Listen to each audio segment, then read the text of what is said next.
All right, it's iceberg time. Hey, folks, how are you doing tonight? Y'all made it. Y'all made it. You got to the points. You got all the points, and we're here to make it real. Today we're making a Valdevia Iceberg chart. It's iceberg time, Babji Valdeb Crawler. Thank you so much, C Star. I really appreciate it. 3 months. Hell yeah. All right, all right. Hi everyone, Pyro Outpost Siphon, Arki Sora, Gabble, Science. Hello, hello. Sea Star, of course. Emer, Rose, Piso. Hey, hey, Morango. Hey, all the crawlers, look at them. Hey, folks, it is great to have you here. We are. Well, let me first, in case you missed like the last few streams, little bit of context. I had this little thing as a point reward that you guys collectively could put points towards. It was a really high one, highest one was that we've ever done, 300,000 points, and you guys did it. It took a few weeks because I had a couple of weeks where I couldn't stream as much. Oh my god, look at the crawlers. Had a couple weeks where I couldn't stream as much, but we made it quite well. Yeah, y'all, thank you so much for all the support. I always appreciate it. So I have a little thing ready. Look at this. Hey, it's an iceberg chart, but it's with my own iceberg edit, little twists on it, which also has its own story behind it, which will make it to the iceberg. So it's kind of, you know, appropriate. So for now, all I did is set up the tiers. I put this up in the background, extended it to so it goes lower and lower, and put up a few tiers. This is the profile pic I've had for the longest time on Twitter, and I still have it like on here and many other social media. I do have another one on Twitter and a couple of others too, that Saints Art made, but it's like still my main profile pic everywhere until I change it. I need to do another self-portrait. This is the old one I had before I had this one. Another old school photo, but less buggy. This one is another self-portrait I made back when I used to do surreal art. So like, you know, around the time I made this one, I think, where I'm sleeping in a tuna can. This is like way older. This is like some of the first edits I made, I think. It's like from the first year. I didn't even have a beard at that time. So it's more obscure. This is a silly thing I made one time on a stream. So it would be, I'm trying to think of like how obscure each of these images are. So like this is the least obscure one. This is a little bit more obscure. This, you know, it's like when I was on Instagram, but it's still got like a popularity. Like it's still thousands of people saw it. This one less so. This one, it was a stupid Teriel meme I made on stream. So only the people who were on that stream and who maybe saw it on Tumblr know this. And this is even more obscure. It's an edit I made back in November 2021. It was for the November challenge where I was making one edit every day. And this is like, I wanted to mix one with self-portrait. I didn't even end up liking it that much, so I never posted it. So yeah, it's the most obscure self-portrait I have, I think. Post beard Val. Egg. So the tiers have already been set up in order of obscurity. Obviously, like I can only guess at how obscure some of the things we're gonna do today. This is why I'm not making this iceberg chart off stream and then just reading it to you on stream, because I don't know how obscure some of these things will be, and we got to take into account that there's bias. Like you guys watching right now, you're like a small subsection that you know, a lot of stuff that will be super obscure to like most people that know me or that follow my work, that you guys will recognize. So we gotta like take that into account, take that bias into account. But still, there's a lot of stuff that I think it's like everyone knows and maybe no one does, and vice versa. So that's why I'm doing it with you guys. We're doing it together as a community. I have a few things written down. I didn't have time to write a ton. But yeah, I want you all to suggest things as we go, like suggest things in each tier. Don't just drop your suggestions right now because they'll probably get lost in the ether. But as we go through each tier, I want you all to suggest what you think would fit on that tier. And if you disagree with any of our decisions of like where each thing goes, let us know. We'll try and collectively reach an agreement. You were on the stream for the last one? You were on the few ones. Sora is probably like down here, like in terms of knowledge. Valdevia becoming uncanny. Donated every layer I had, but I still want to remind you to save. This is already saved. I just opened it.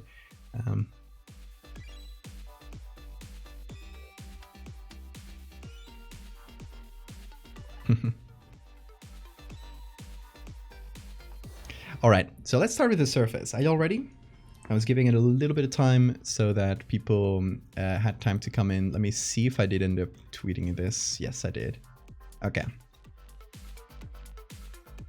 Yeah, share this on Twitter if you want more people to come in, and on Tumblr. In terms of knowledge, Siphon, oh, you're probably down here as well. I would bet. So, I have this lorem ipsum here, just like a little text I prepared, so we can just copy paste that and put it all around. I might have to go a little bit smaller on the text. I don't want to make it unreadable. I chose a pretty like narrow font too, so we could fit more stuff in each tier.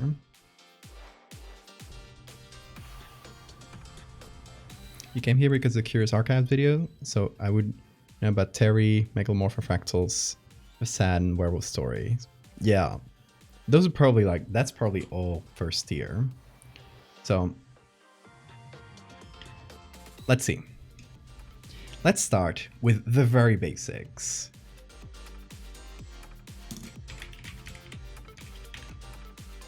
Megalomorpha.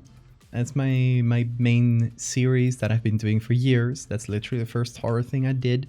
And I'm still keeping it going, even though it might seem like there's nothing coming out. I do swear there's stuff. There's Fractal. Which, you know, we're gonna like put them all around. In no particular order. The Iceberg. Yeah, another one I wanted to make. A couple of people mentioned this already. The Curious Archive video is the like entryway for a lot of people into my work and this community. So yeah, that one would probably be just a CA video, so it's not super long entry.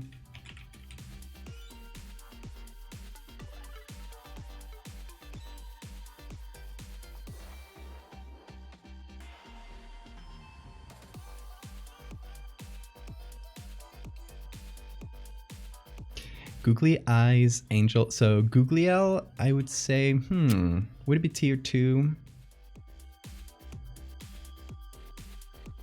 Okay, let's begin with some of the more obvious ones. Like stuff that everybody probably have seen. Human, oh God, I hate when it does that. There we go. Carcinization. Did I write that right? Photoshop doesn't have a spell check, so please, if you notice any misspelling errors, let me know, because I won't notice. This is like pretty obvious tier 1, like it's one of my most popular artworks. It's one of the most recognizable ones. It got all that saga of community notes. Although that might we might.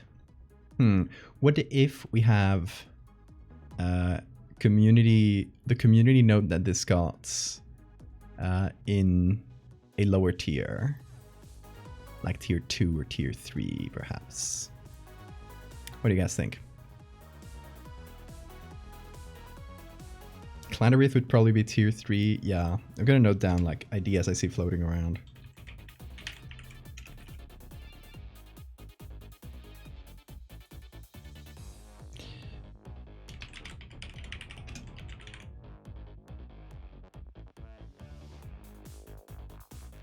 Yeah, I think the community note needs to be its own entry. Okay. Another one, and here's one I thought about before the stream. I'm gonna have Terry split into 2 entries. One is gonna be Shipetotek. And it's a canon name for Terry, right? This is like what people have seen in the Curious Archive video.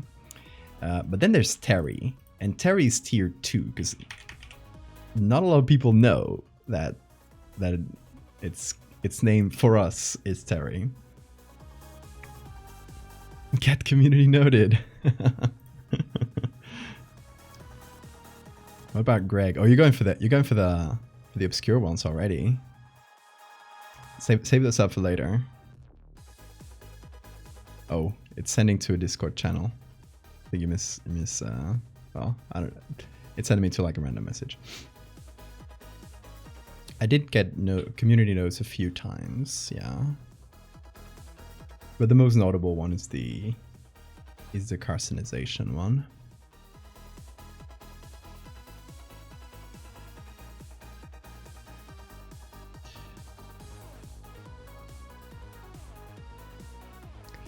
The guy that runs alongside cars. Oh yeah, that's like huge on Tumblr. That has like 90,000 notes on Tumblr or something ridiculous like that.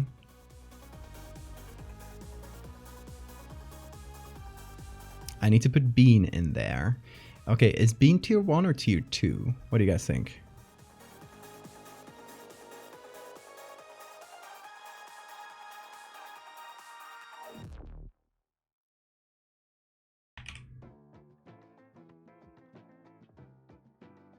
Because okay, tier 1 is like the normie, quote unquote, like the person who's familiar with my work, that maybe follows me on Twitter or has seen the community, the Curious Archive video, just like passing familiarity. So yeah, maybe guy that runs. I might need to make the text smaller.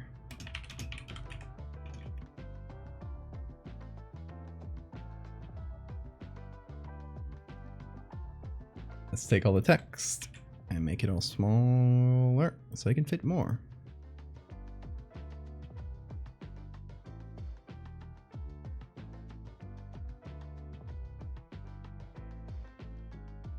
I'm seeing tier 2 for Bean.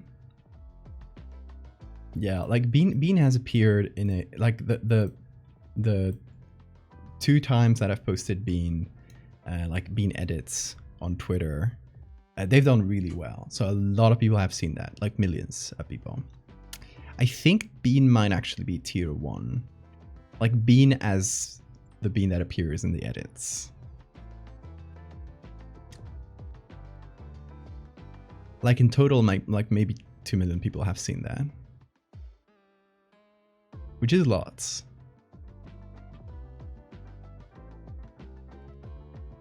A community note that says this is real, actually. Tier 1 is the person that has a friend who constantly retweets your art to the point where they end up following you and kind of forget about it. Yeah.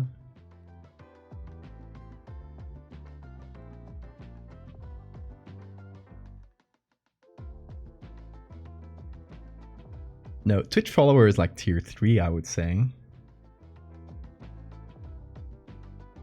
Because like, how many people follow me on Twitter, Instagram, Tumblr, etc. compared to here?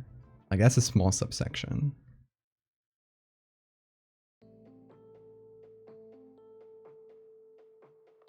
Yeah, Hammy, that's exactly it. You want to see the... Hold on.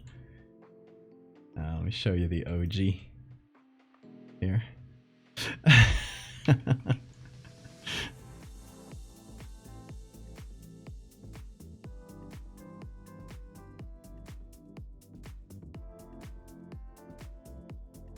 An idea for something I will go at the very bottom. Save it for when we get there. That way we don't forget about it. Yeah, Mock. Is Mock tier 1 or tier 2? Okay, first of all, let's settle Bean. I think Bean needs to be tier 1 just because it did like go viral on Twitter.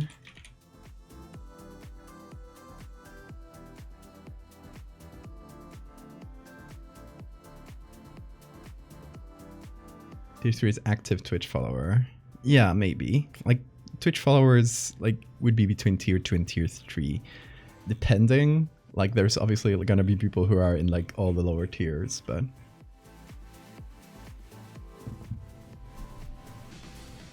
Hey Bean, we're just talking about you. Oh my god, look at him.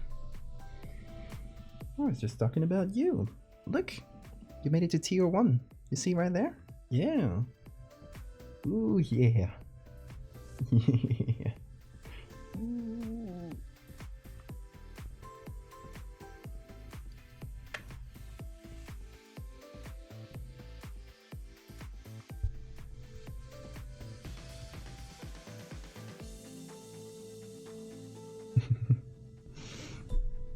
Hey Bean, everyone's saying hi to you.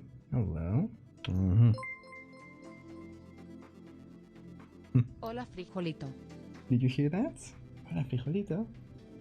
Hola. You kiss my nose. Okay, so Bean is tier 1.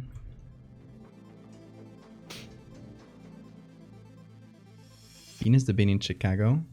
No. Bean? Literally him. Literally in front of you.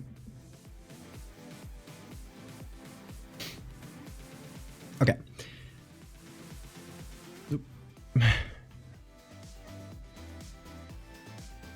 Like, this is all the normie stuff. We might put a few more on here. Like, what would you say are... Oh, we're missing the warning signs. So don't look away from... Okay, but don't look away from this sign. Or just... warnings. All caps. Because that's the name of the kind of the little series. What tier is Morty? I feel like tier 3, maybe tier 4.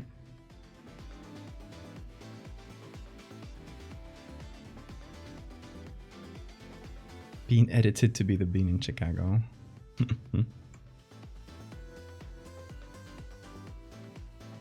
Oh, I could just do auto select. Now I can just move things around.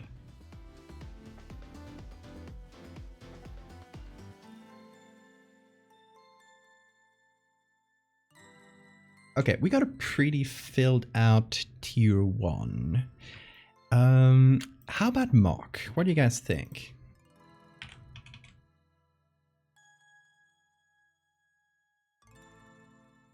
Show of hands here. Is there anyone who's not familiar with Mock?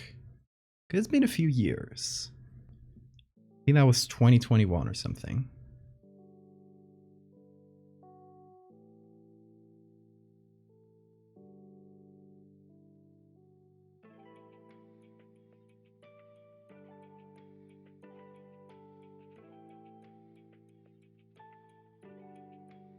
Not familiar? Okay.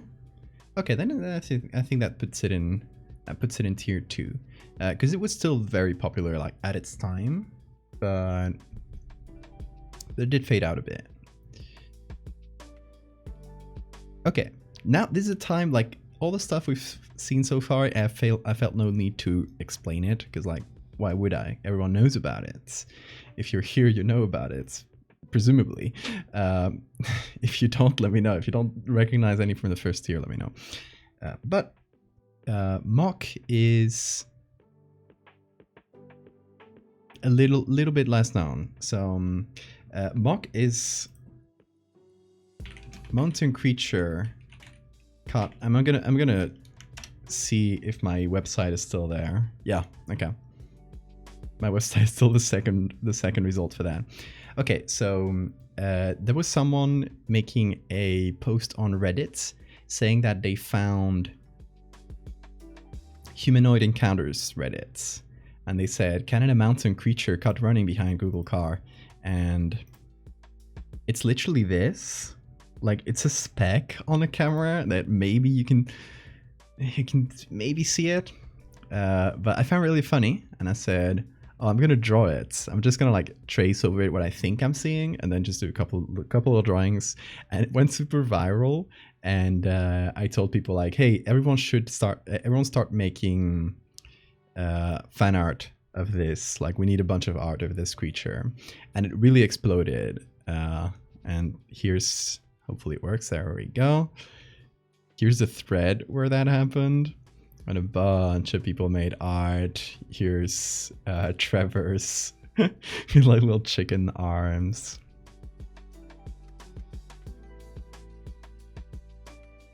So that was a really fun day, or like few days, where suddenly everyone was talking about mock.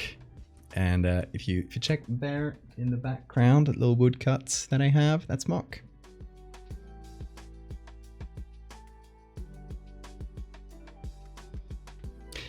So it's mountain creature caught running behind Google car. We ended up like abbreviating that to mock for mountain creature caught, like just the first few words.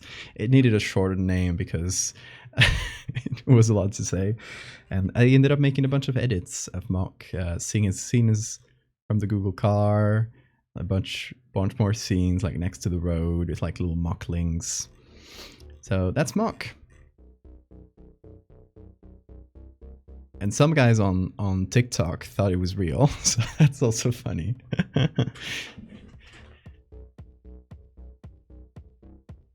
So that's mock. I feel like it's like somewhere between tier 1 and tier 2. High tier 1.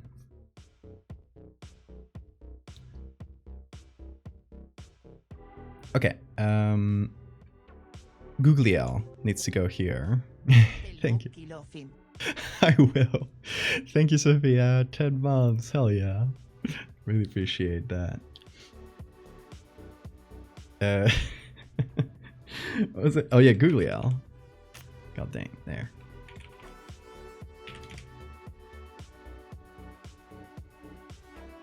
Googliel has to be high tier 2. What else do you think should be around this tier?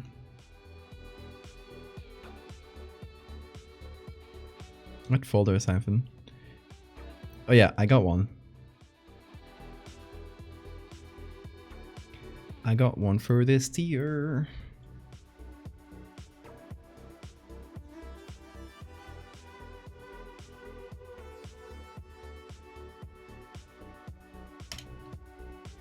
The signature. And explanation for this is this little symbol appears in all of my edits with a few exceptions. Like sometimes I'll make a series of a bunch of photos and only one of them will have the signature in it.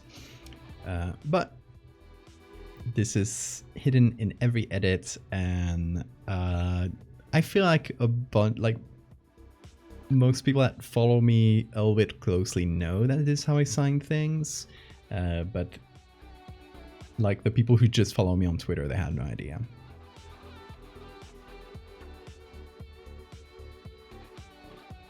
There's some SCP art.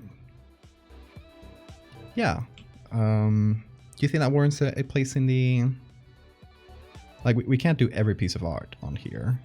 Only a few. And I'd like to focus it more on... more than like specific pieces of art, except for here, because these are like the most well-known ones. Like more like characters or situations or like unique moments.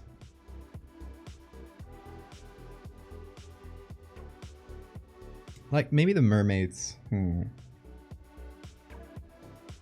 Mermaids might count as tier 2.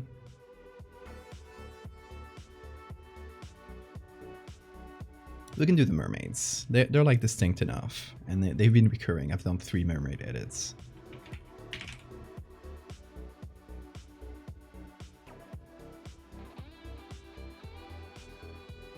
In terms of character, someone said Clatterith before, and I feel like Clatterith is this tier. I hate the text tool when it does that.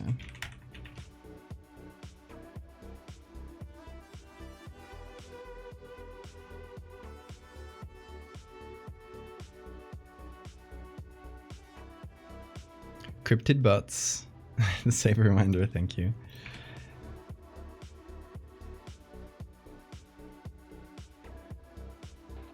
Original Irremember is, I feel like, down here, possibly.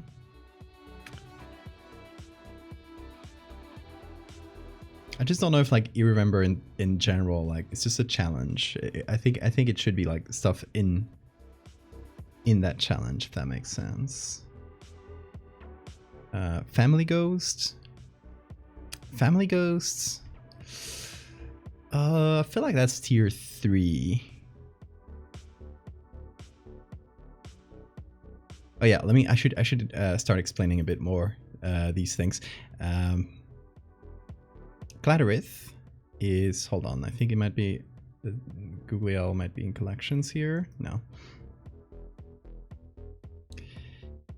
Clatterith will appear in the Googly Owl page here. Googly Owl and Co. This is Clatterith.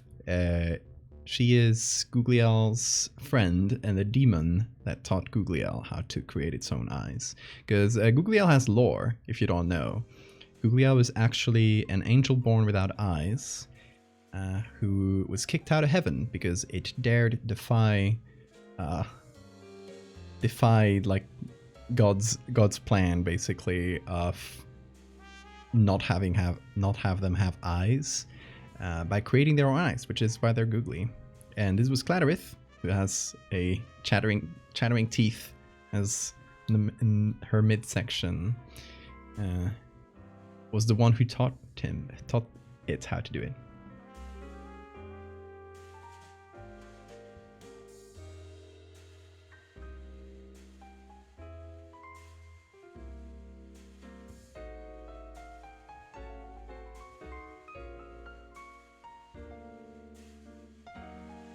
There's spooky pride flags. I feel like that's tier 2, because those got really popular on Twitter. They're not like my, part of my main art. Like, not what people would jump to when they think of my art, but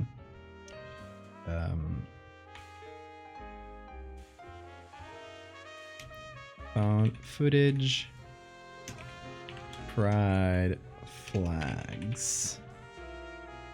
I might have to make the text smaller, depending on how much we get, how much we fill it in.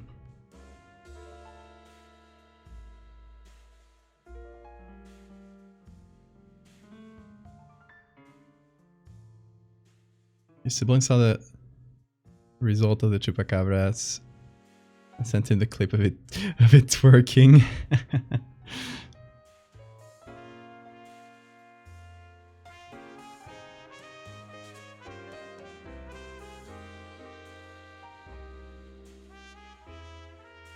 Clatterith fan club official thing, please do. Month where nothing happened. There'll be a day where nothing happened. Have ideas from our obscure tiers? Throw them in if you might forget them. I'll note them down. I have a text file, which I'm noting things down in.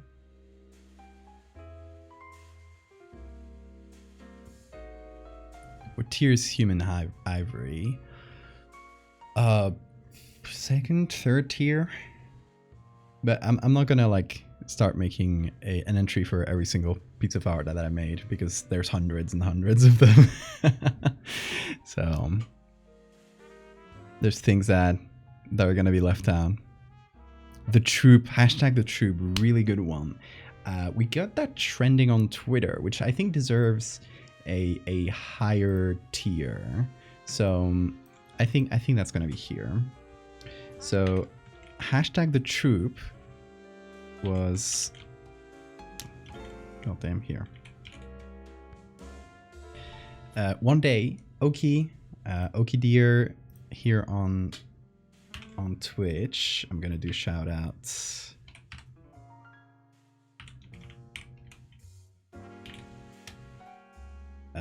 Go follow Okie Deer, he's great. We were streaming together one day. We were just making some 2 pieces of art that were related to clowns. And we were like, wouldn't it be funny if we just got clowns trending on Twitter? And we started posting clown stuff with the hashtag the troop and telling everybody to start making clown sonas. And it took off. It got trending on Twitter. It started with just people that followed us, but really quickly it just ballooned out of that, and we had like people who had never heard of either of us just doing clown sonas, and it lasted a few days. It was trending for a long time.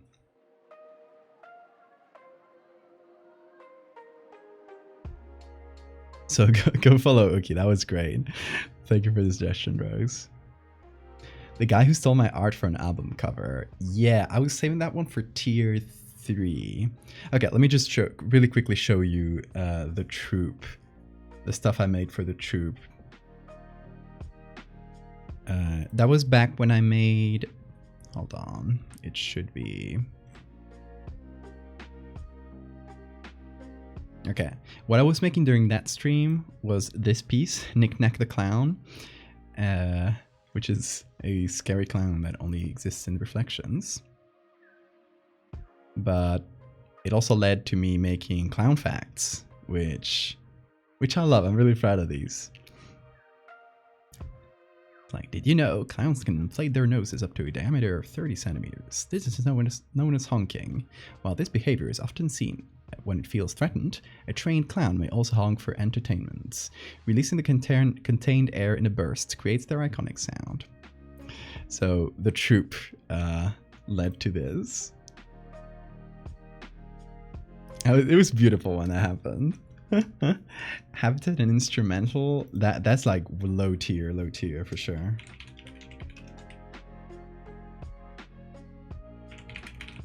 I'll note them down for later.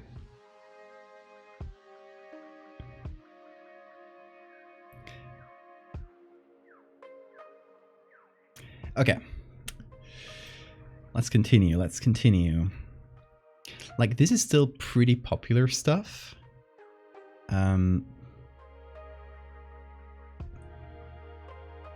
I think Teriel goes here. So, context for that, for anyone who might not know, how dare you?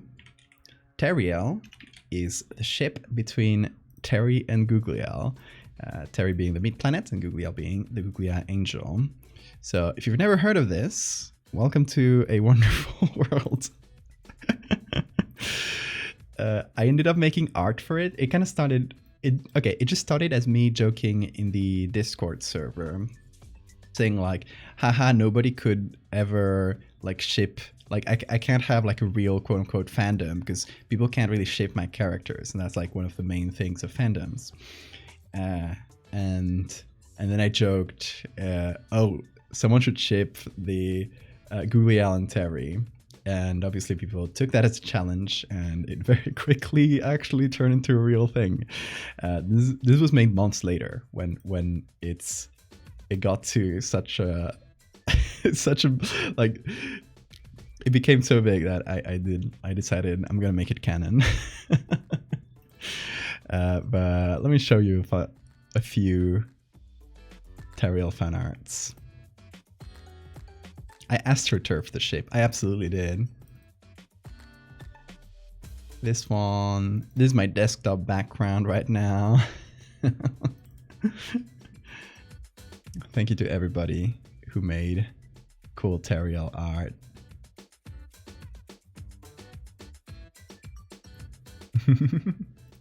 Here, Clatterwraith is here too. If you ship it, they will come. So, if you didn't know about Teriel, now you do, and now you're legally compelled to keep that ship going. There's also 2 Teriel fanfics that we read on stream. So I feel like Teriel is like a kind of a niche thing that I then like astroturfed into like a bunch more people knowing about it just because I found it really funny. And that kind of created a chain reaction. Also, let me show you a bean. Is it bean? Why is bean cam not? What's up with bean cam? Hold on, I might have messed with it because I messed with OBS a bit.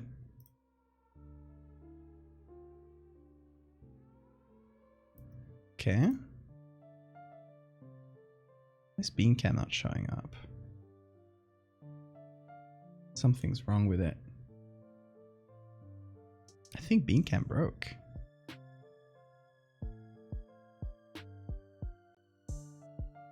I need to get to the bottom of this.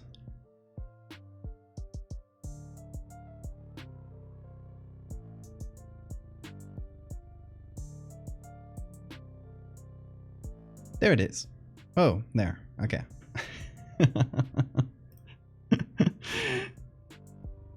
I just wanted to show you Bean is sleeping right in front of me.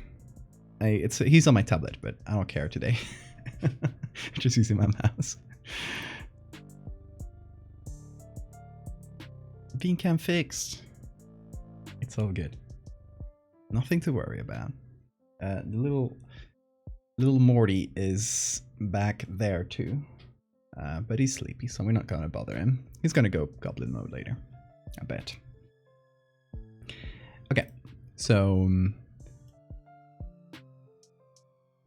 there's like some pretty well-known stuff, but like not as normie, but still quite well-known.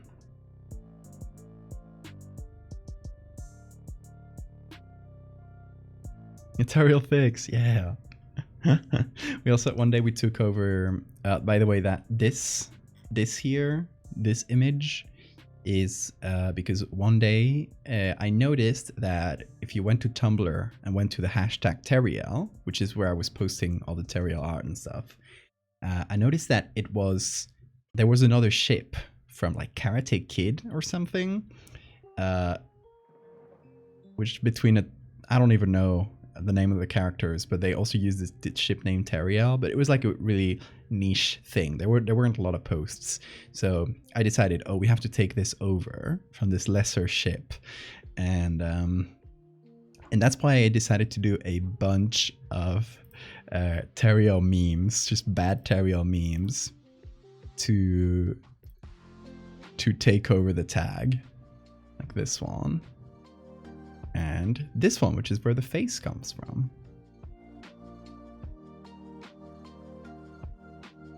There.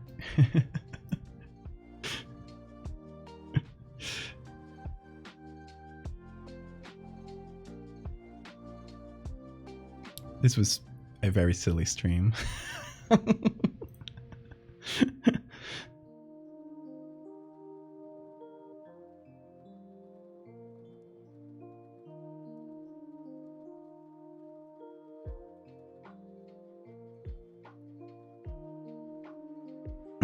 Laser eyes, yes.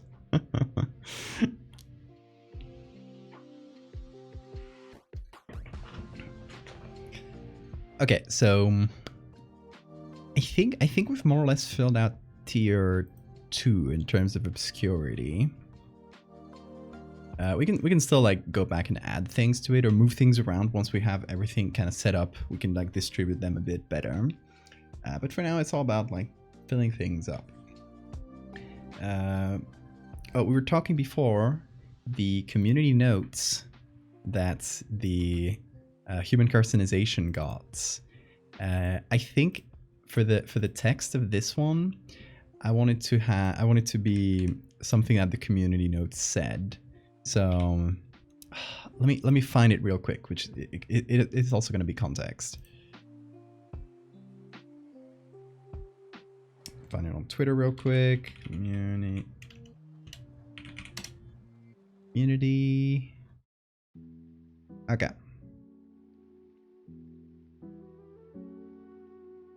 So, for those who missed it, hey Morty.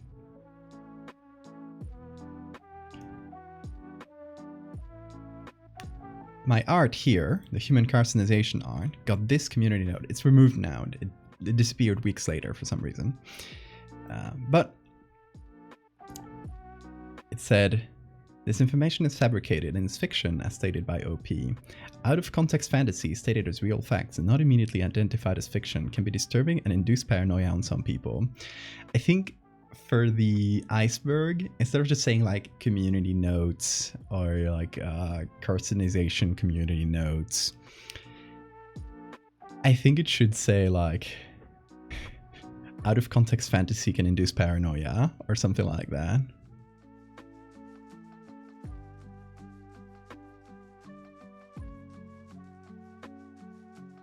It's so passive-aggressive. I'm not really a monster fucker. Monster take them out to cafe and have an amazing date. Exactly. That's Teriel in a nutshell. Personalization paranoia.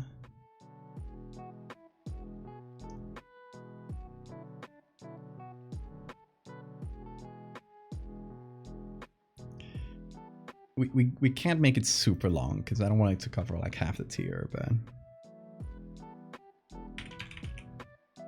fantasy can induce words.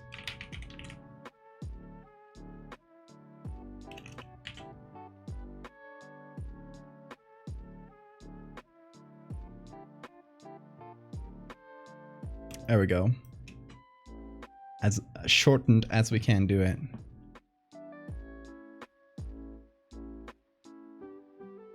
You didn't immediately say it's fake. Yeah, I literally said it's fake, like in the reply, which I don't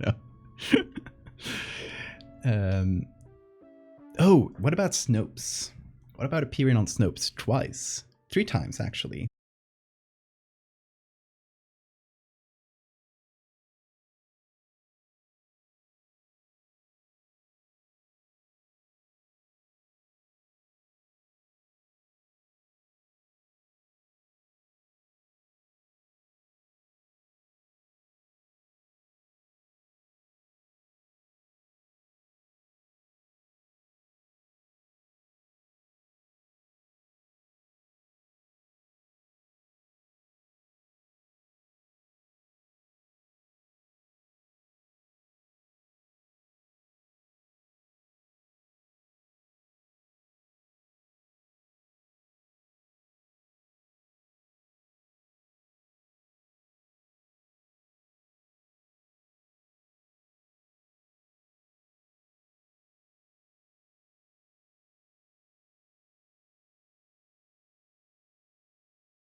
Congrats on spreading misinformation on the internet. Oh, okay. There's one that is extremely niche, and I think that's gonna be for down here, and it's look at your hands. I'm not gonna explain it until we get to the last tier. Okay. I'm gonna leave a little mystery there. If you recognize this one, I think Sora might recognize it. I don't know. Very few people might recognize it, but props to you if you do know what that refers to.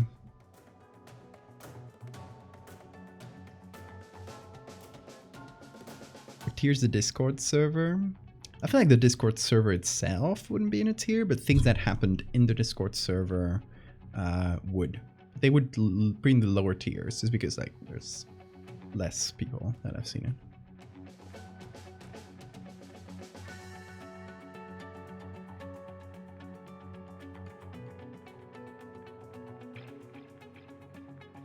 What thing do you recognize? This one I'm putting on the last tier for now. We'll explain later. The crack.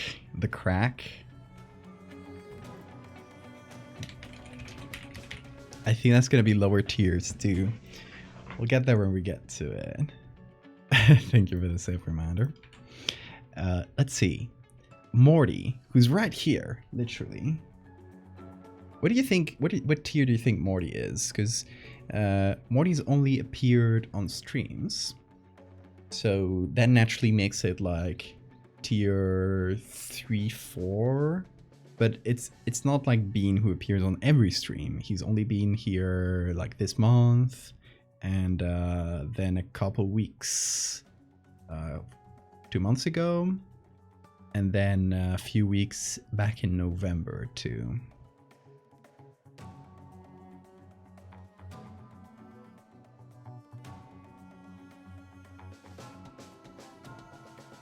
Four? Yeah, I think that's quite fair.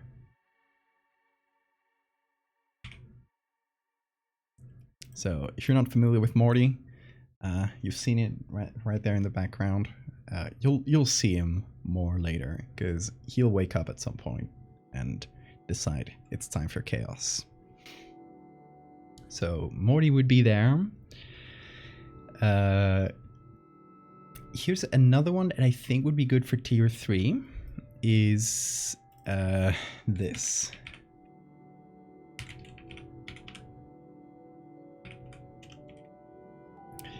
And I think it's also a perfect placement because it's right in the middle of this heart. Who, just by name, do you recognize this? Anyone in chat who doesn't recognize this name right here? Nisuno Quore. Let me find the context as I await your reply. This might take me a second of searching through Twitter. I got nothing. Okay.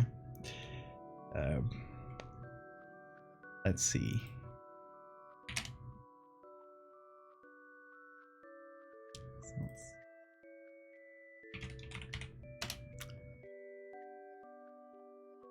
There we go. Fairly easy to find. Let me go hop on to the browser. This. So this image you're seeing on the background, that's why I wanted to include it as the base of the iceberg, because it also has some lore to it. This is technically it's a piece I made in I think 2019, back when I was doing surreal stuff, and I thought it would be a fun one to do. It's like trying to make an iceberg, a anatomical heart into an iceberg. And a few years later, this was 2021, I found it, might have been there. No, it was posted on January 2021. This Italian band posts the album cover for their new single called Cuore. And the band is Nessuno. That's why that's the entry I put on the iceberg. And it's stolen from my work with some creative liberties, aka they made it look like shit. They just straight up made it look like shit. Like, I won't say like, okay, you can think whatever you want of this one, but they made it look horrible.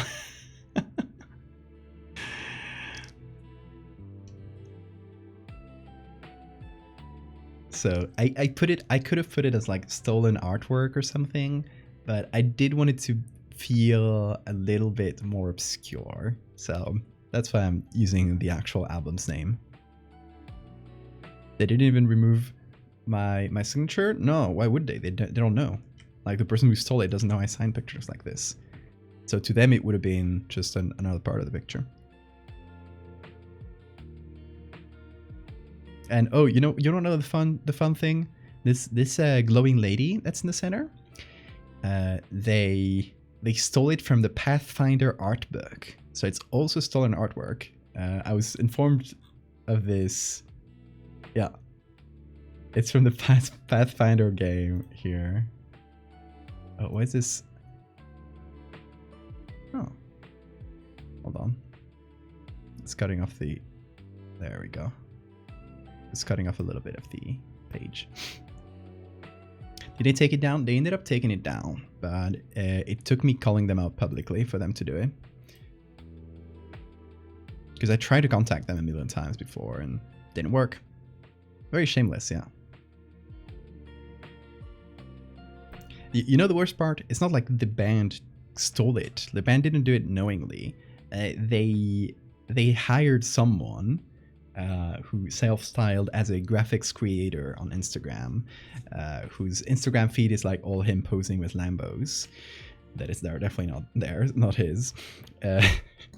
And trying to like do Photoshop tutorials and that sort of thing. Really cringe. And yeah, they contracted that guy to do it, and he straight up just stole my art and some more art and just blasted, put it together.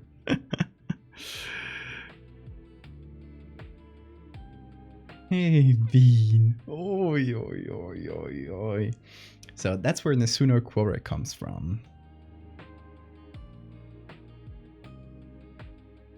Here's one that I don't know if I want to put it in the third or the fourth. I think that's fourth tier. Yeah. Who here is familiar with the ziggurats? Oh. God damn it. There we go. Ziggurats. I hope some of y'all are. Posted.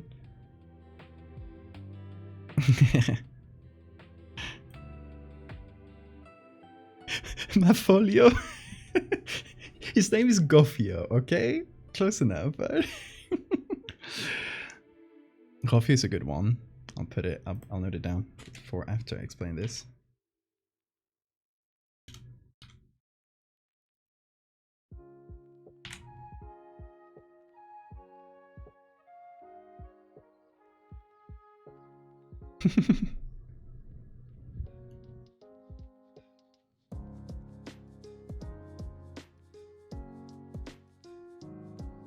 It seems like the kind of guy to use AI. Oh yeah, absolutely.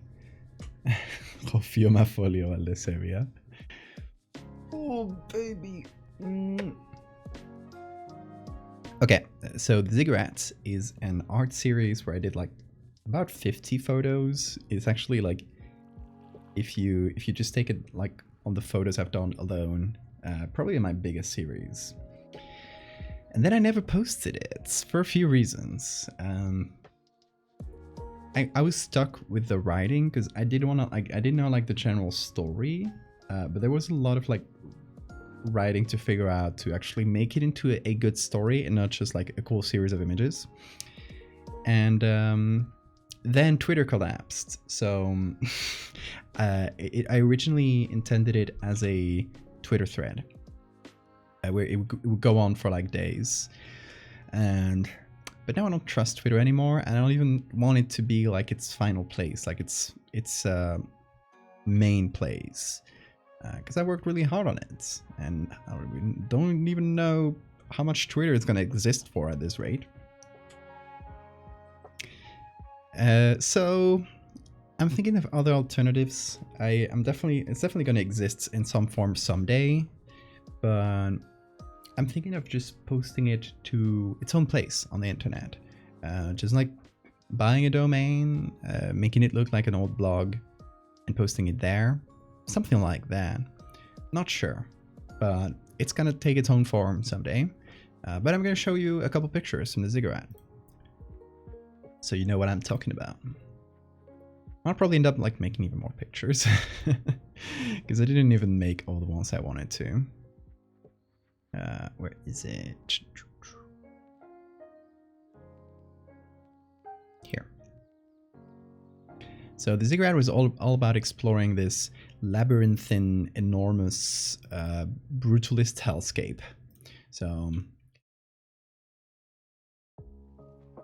it all goes through like industrial areas, and it keeps going down into more and more abstract zones.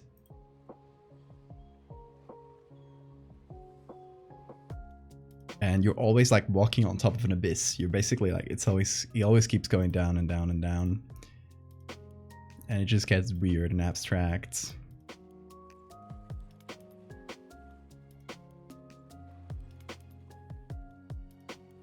Anyway, and then it gets weird. That has story implications, but...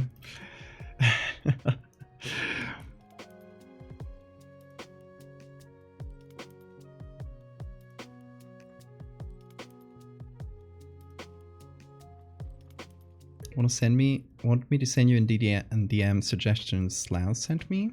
Yeah, of course. What kind of suggestions though? Oh, he feared him and man miss on the stream and provided a list. Oh yeah, send them to me. Could make it a newsletter story. Start a live journal, fill in it with insane posts for credibility. Inane post for credibility. Yeah. It'll find its place eventually, yeah.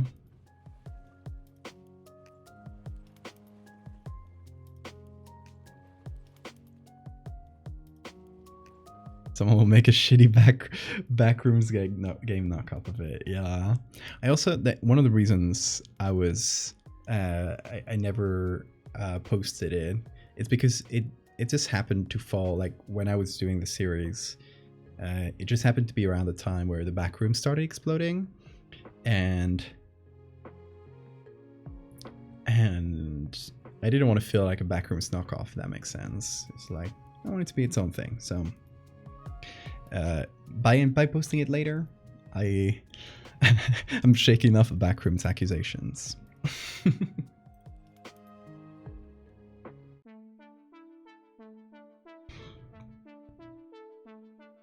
Okay, let's see. Oh, you guys are sending stuff there.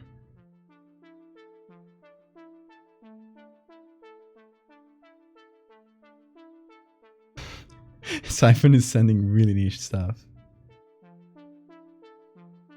Oh yeah, Napoleon dinosaur. That's a good one. Thank you, Siphon, for a very low thing.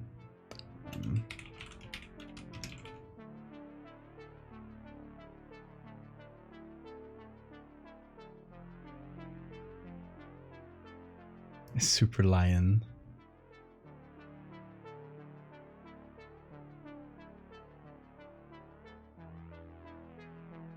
Nigel Buckley? That's part of Megalomorpha.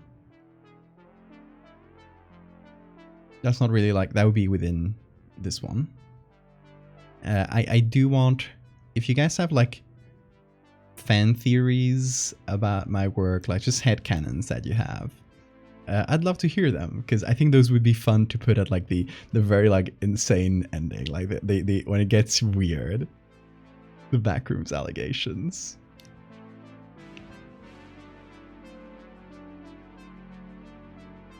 Morty? What Morty is? No, who Morty is. This guy. This cat. The bold beast. It's not my kitty. It's not my kitty, Vishanti. It's just a friend's cat, and we've been cat sitting him for a few times. So he shows up on stream and does chaos basically.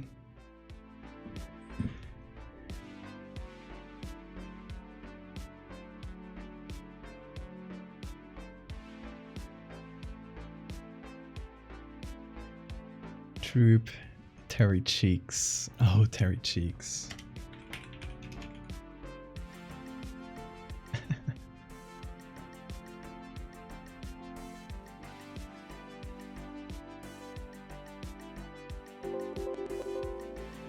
How hippie Spanish TTS lady on stream. Valdemok. Thank you so much, Agent. I really appreciate it. 21 mods. Oh my god. At the bottom it should be everything is real.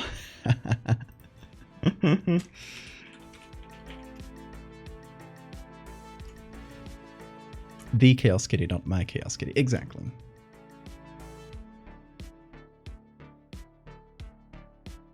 Edna the Fly. Yes, thank you, thank you, thank you. We're getting some deep ones.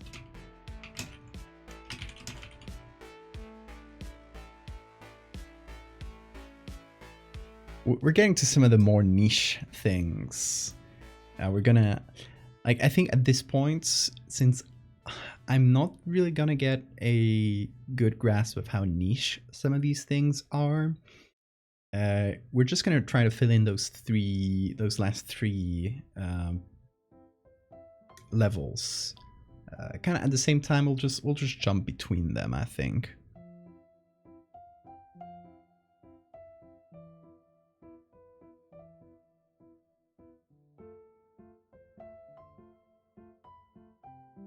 Mind sharing what this scale is? What do you mean exactly? Like this in general?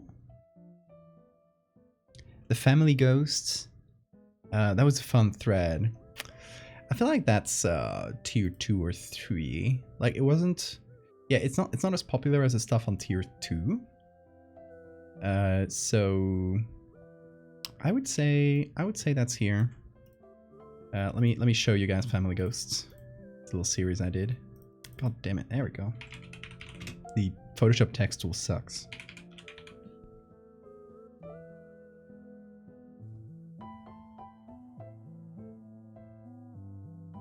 Okay. Let me try and find this family ghost. Hold on. I'll just go here.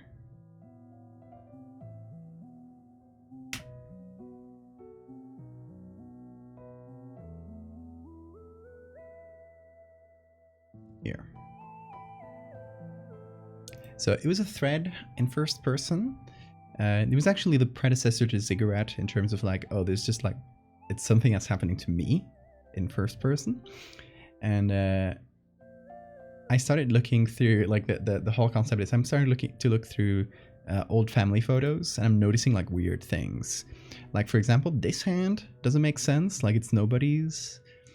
There's some like weird reflections in the water. I'm like, yeah, if I invert it and turn up the contrast, that looks like a face. But it doesn't seem like too definitive. It could be coincidence. It could be like a camera error. Look through, and these are real family photos, by the way. And this shadow doesn't match anybody's. Like it should be someone who's in front of the camera, but there's nobody. That's strange.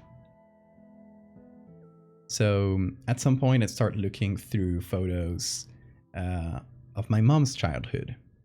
And here's my mom as a kid with her dad. And it's like this weird shadow reaching towards her. Another one here, my mom and a couple cousins. And now it's becoming clearer and clearer. So I ended up like contacting my grandma to see if she has any like weird family photos of the sort. So my grandma pulls out a bunch of, in the story, like I obviously didn't, like in real life, I already had these pictures for like family albums and stuff. But I start looking through old photos of my grandpa when he was a kid. And, oh, what's his hand here? And who's this reflection? Looks really similar to the one in the first image. Looks like it's missing an eye. So I start scrounging up for other pictures, and I'm finding pictures of my great-grandpa. These are real pictures of my great-grandpa during the First World War. And there's someone here who has no legs, and his eye is bleeding. His other eye is like white. I was like, who's this person?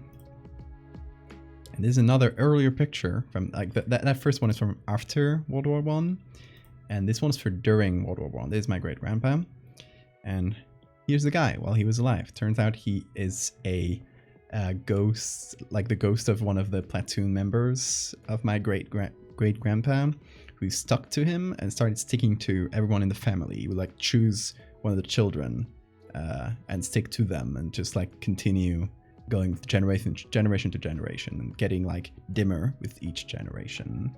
I'm like, oh, so then I have a brother and a sister. So which of us did he stick to? So I have to go through old pictures of like each of us separately and see who is he following. And of course, it was me. There we go. That was a thread. That was a really fun one.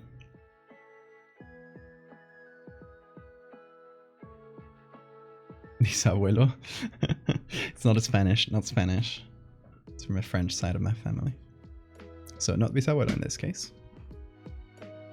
Baby Val. Yeah, that's me.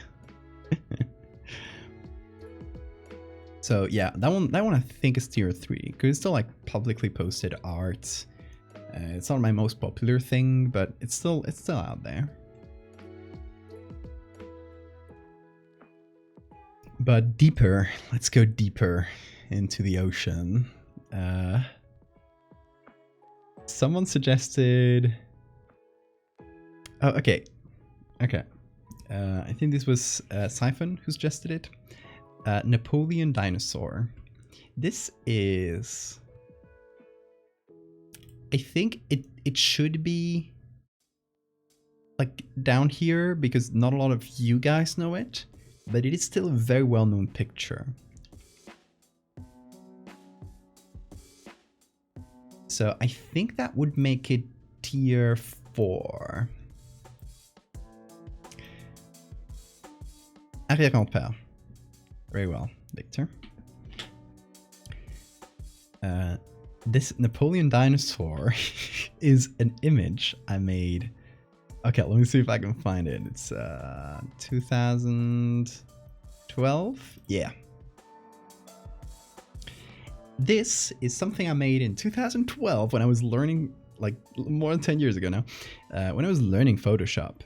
And I just made it for, like, posted to my DeviantArt where like 10 people saw it initially. But for some reason, it like escaped from there. And it made it like out into the internet. I've seen this picture a million times. It's like been circulating around the internet so many times. And I've told people, oh, I made this image when I was a kid. People will say like, for real? Like I've seen this image a million times. I made it. That's mine. This was, yeah, Kaz, this was me.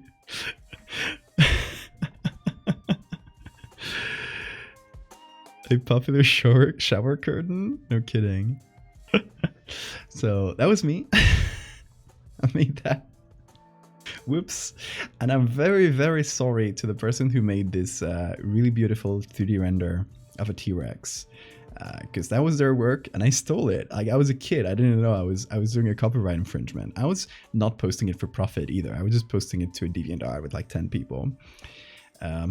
So I'm very sorry to the person who originally made that. But it's out of my control. It's out of either of our controls now. The scale implies Napoleon is huge. Or maybe the T-Rex is very small. Anyway, I think this one In terms of like how many of you know it, it should be down here, but in terms of like it being a really well-known picture, it should be here. What do you guys think? Is that a good balance? So much exposure. Yeah, 0, because nobody knows I made it.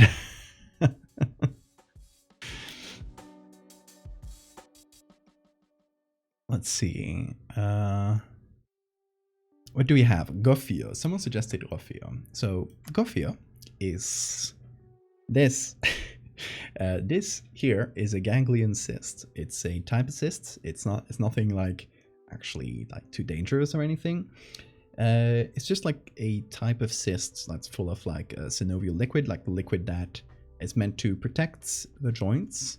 That is in like a little bag normally, but when that bag gets weak in a point at a certain point, it's like when you blow a bubble gum, right? And makes a bubble. It creates this little bubble towards the outside. That's called a cyst, a ganglion cyst. And it can be annoying in some circumstances. I've had it usually like appeared and disappeared for years, like many times. I had it punctured to remove the liquid from inside 3 times, and it always came back. And that's why it's like now it's like it looks like it's 3 or 4 of them. It's actually just 1. It just has like scar tissue inside, so it looks like several of them. But scar tissue because it got punctured so many times. One time it grew towards the inside instead of growing like popping out to the outside like this. It started growing like inside, like in the like between the joints and all the tendons and stuff. And it hurt like fucking hell. I couldn't move my wrist for a long time, and they had to puncture it with like an echography, so they could like see inside because it wasn't visible from the outside. And that was really annoying, really painful. Couldn't do art for a few months when it happened. So when it came back last year, when it came back a year and a half ago, when I got to the Canary Islands, I had this tradition of every time it came back, I gave it a new name based on,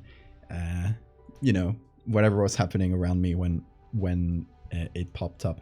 So since I just got to the Canary Islands, I named it after a traditional food from the Canary Islands called gofio, which is a type of, it's like a toasted flour.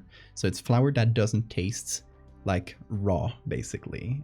People put it in milk usually. Like you just put some in milk, shake it around so it dissolves, and it gives milk a little bit of taste. It's nice. So anyway, that's gofio, the food. And this is gofio, the cyst. It's been there. It's been stable for about 1.5 years. As long as it doesn't hurt me, I'm not going to do anything about it, because if I start puncturing it again, it might do actual damage.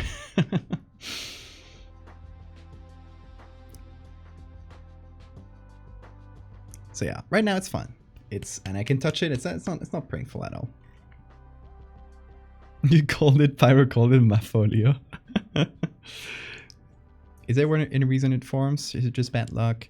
It forms more if you use your wrist a lot. It's like more common in people who have jobs who use their wrist a lot. I'm an artist, so that's why it doesn't have to form in this kind of jobs. Like many people have ganglion cysts, or at least for a time. Like some people have them, like, and they pop in and out sometimes. But for me, it's been recurrent and very annoying. It's been one of the bad ones. And you can remove it permanently, but it's like, you have to actually do surgery on it. So I'm saving that for like last resource, basically. If aesthetically it starts growing larger and it starts getting really ugly, or in case it just like functionally it starts messing with my wrists, or if it just starts being painful again, that's when I'll remove it. Some bodies just have a penchant to create cysts. Yeah, mine does. I used to have a cyst here too. That one got removed. I got a scar. Hold on, that might be hard to see in the small camera. You see this slightly pinker line here? That's not a fold. That's a scar. So that's when they removed the cyst. I had a cyst right here at the corner, basically at the corner where my beard stops here. It kept getting infected. So my body has, I guess, a penchant for cysts. I do have an extra bone. That is real life Valdevia lore.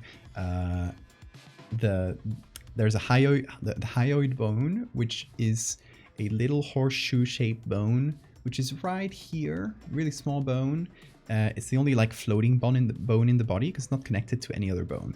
It's only connected through ligaments, through tendons, to all the muscles in the floor of your mouth, and the muscles that go down to the neck.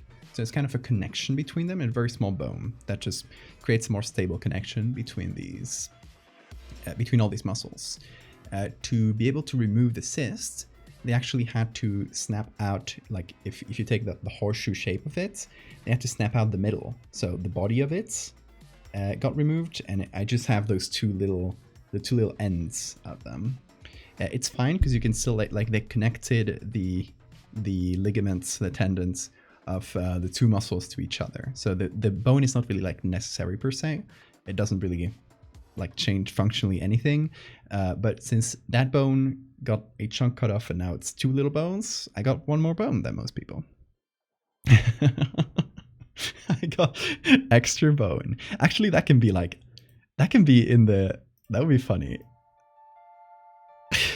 Extra bone.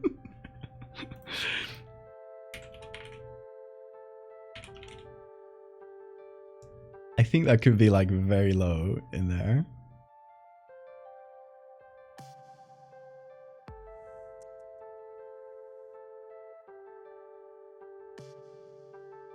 My mom had a scar across her throat near the ear to ear. When I was very young, she told me a car accident almost completely decapitated her except for some skin in the back. Oh my god.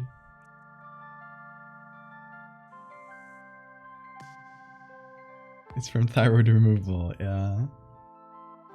It's extra ivory. Bonus bone. Oh, it could be bonus bone. Oh, god damn this. There we go. Bonus bone. What's up, Siphon?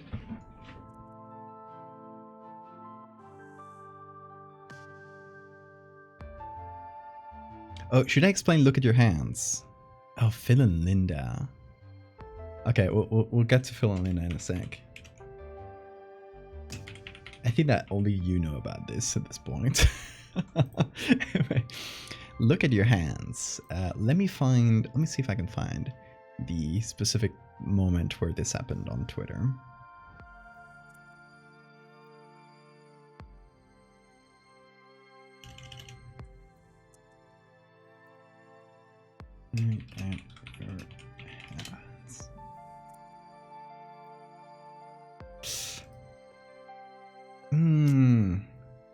Doesn't appear.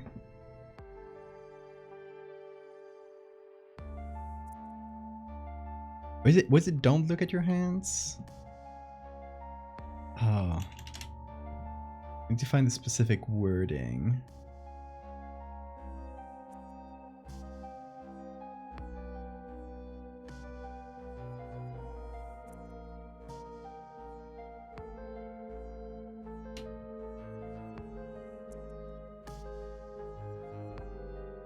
Oh, maybe it's because I didn't say it.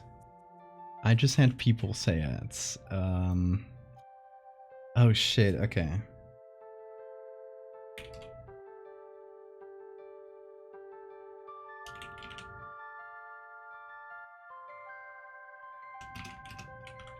This is a hard one to find.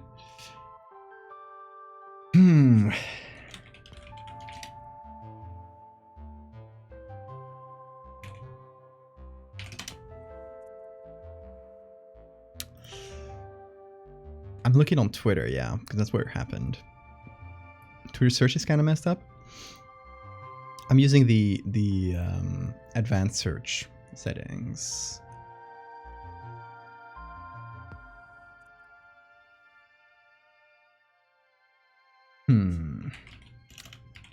There's a slower way of finding it.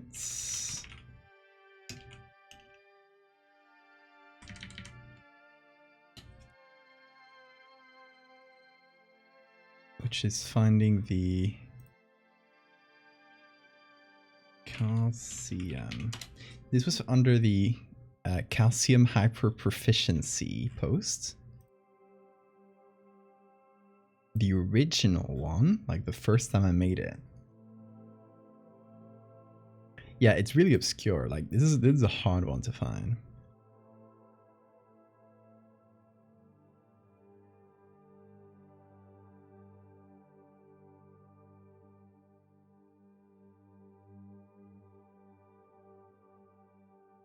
You found it? Link. How did you find it?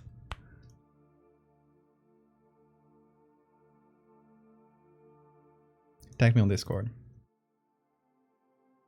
On the channel?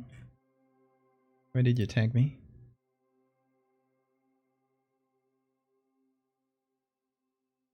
Oh, you found it through Discord. That's smart. Okay. Thank you so much, Sora. That's fantastic. Okay, let me show y'all. Yeah, this page doesn't exist. No! They did delete their tweets. No! That tweet has been deleted. Oh no.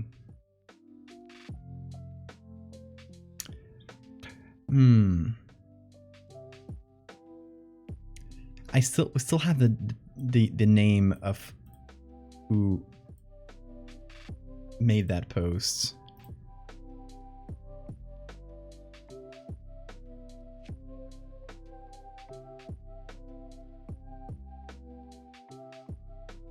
Oh well, we do have Discord has the.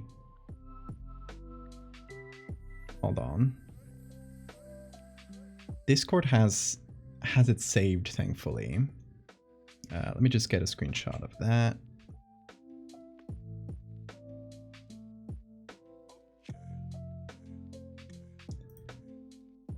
It is truly obscure now. It nearly, if I'd never posted this to Discord, it would have been lost media.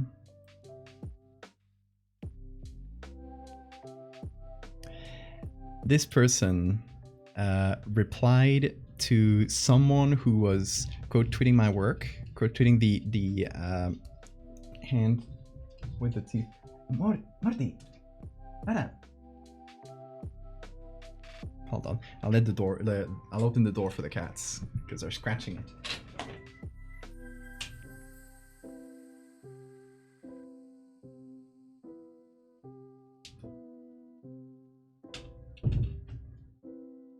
They're off on their little adventure. So this person started replying to people who were quote tweeting me, and they replied to several people, and they said it's truly garbage behavior to post fake facts and not make it clear that they're fake. In 2021, that's a straight up erosive of a rational society. Shame. So thankfully, we have a capture of this tweet. Thanks to Discord embeds for this one. Really saved the day. So now we need to find replies to this. Because I think we can do that with advanced search to kill the cats D hands.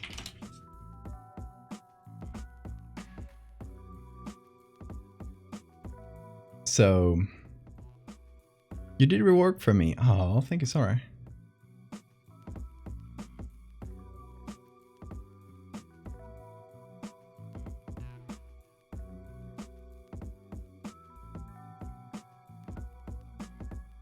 Okay, so let's hop onto the browser. And I told people start replying to this person and just say, don't look at your hands, don't look at your hands, don't look at your hands. And everyone did. And there was a whole conversation under it.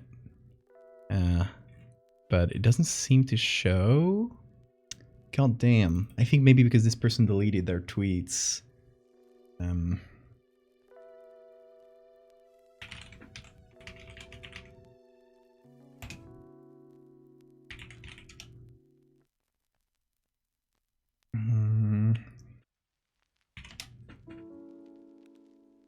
There we go.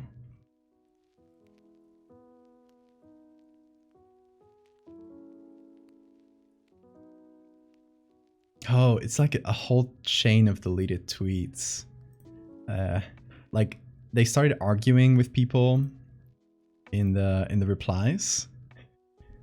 And Kaz here says, "Can I get your opinion on something?"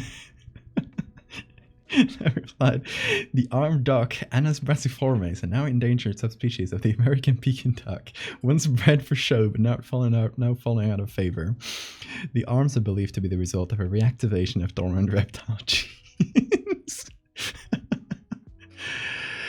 Thank you, Sora. Thank you, Sora, for being the best detective. So that's really hard to find the evidence for this one. So it deserves to be in the last tier. And it's don't look at your hands.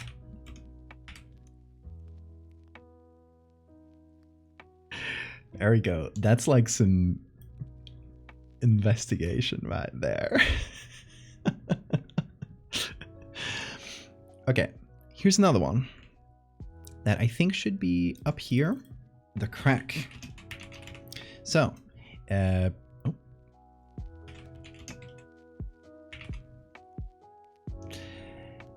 this happened in the Discord server, which if you're not there, you're missing out. Check out the Discord. The whole account was deleted, so it's partially lost media. Thank God we got like a Discord embed of that. So, if you guys are in the Discord server and you were there since we got to 2,000 people, we've been doing at 1,000 and 2,000 people.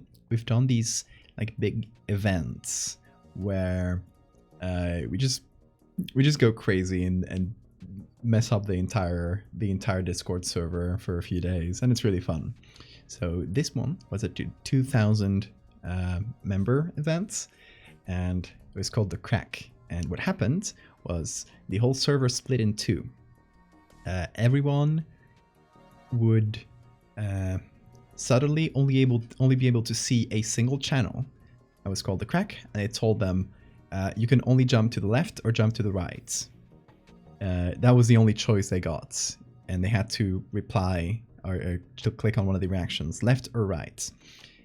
According to that, they would be set into two camps, two channels. One was like right side of the Crack, and the other one was left side of the Crack, or east or west side of the Crack. And they and without having any communication with the others, except for the mods who would pop back in, who would pop in and out to troll people a little, they would have to figure out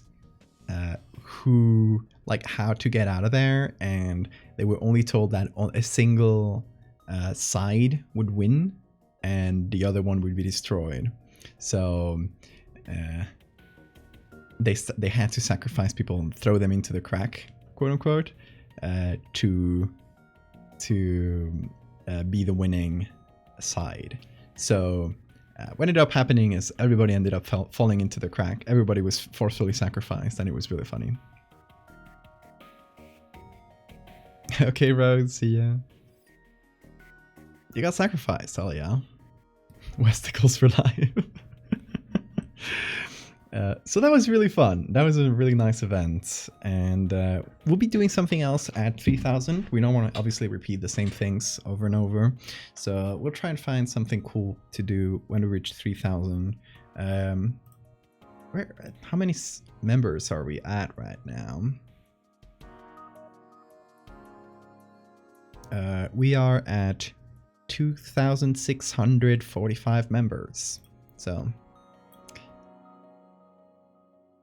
we're gonna reach those 3,000 in a while.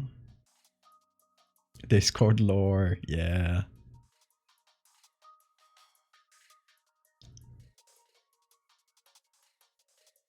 Yeah, if you like these kind of things, join the Discord server, great community, and we do fun things like that. Halfway to the next event, yeah.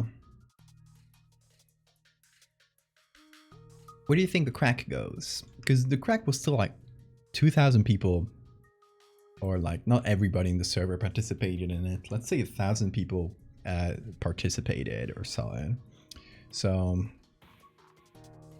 I would put it in the same level as Morty, and people who have seen Morty, people who have seen the ziggurat. I'd put it around here.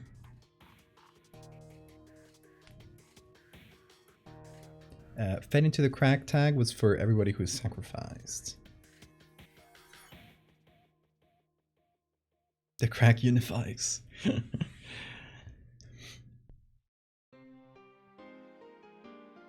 And there's something we haven't really touched, except for briefly Napoleon Dinosaur, but that's like really like stuff I did as a kid. But we didn't really touch on all my surreal arts. I think there should be like a general, okay, a general entry here, which would be like Val's old surreal art, or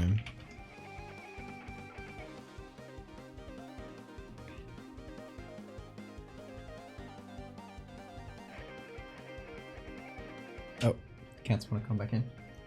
While they're pushing the door.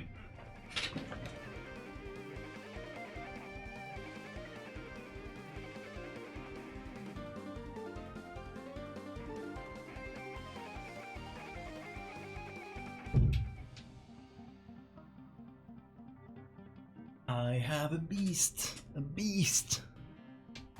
Look, Morty, Morty. I'm gonna let you out, but I want to shoot. Look. See? You're there. You made it. You made it, you're famous. Kinda.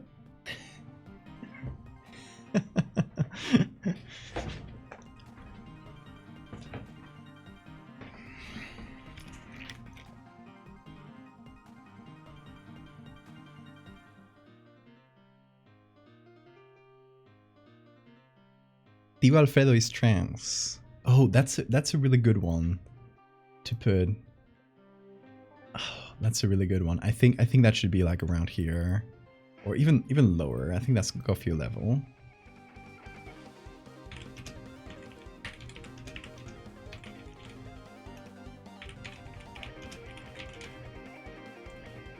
Tio Alfredo is canonically trans, and there's no joke. It's absolutely real. Oh, where's Napoleon Dinosaur? I think I was like, I was gonna copy something into this one, and then I forgot. Whoops.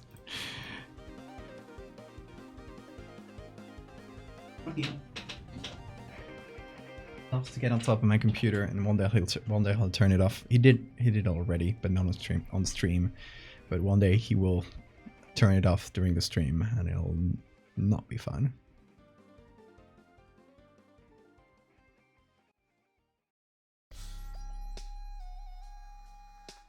Chicken nugget. Yeah, the pride flags are here. They're up there. Thanks for the save reminder. So yeah, if you didn't know, mosquitoes, the ones that suck blood, are female. So Tio Alfredo, who is considered a man throughout the story, is biologically would be a female mosquito, because one of the ones that drink blood. So Tio Alfredo is canonically trans.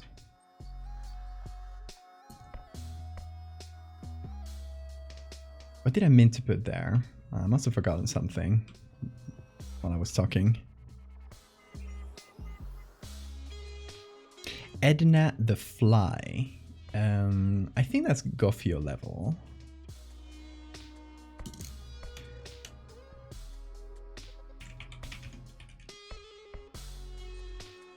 So, Edna the Fly was a fly that during a couple of streams was just like hanging around in this room, and she wouldn't get out of the room. She would like always be around, and I did this one time, and she just like flew and got on my finger, and we became best of friends.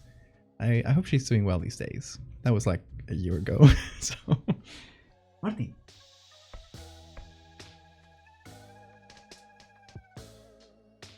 You can send the clip. Yeah, send the clip.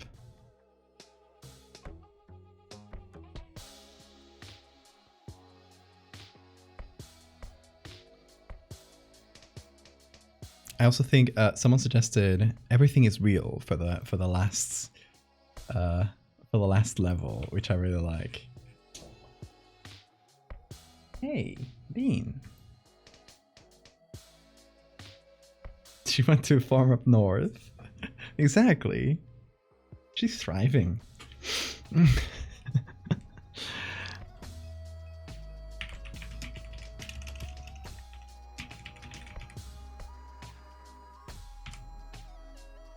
I think this one should be the last one that people read.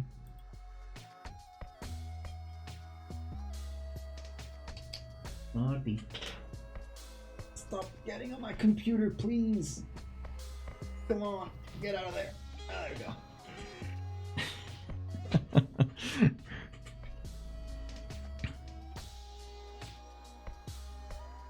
Edna the Fly Origins. Yes, thank you, thank you. Check out Edna the Fly Origins. Marty.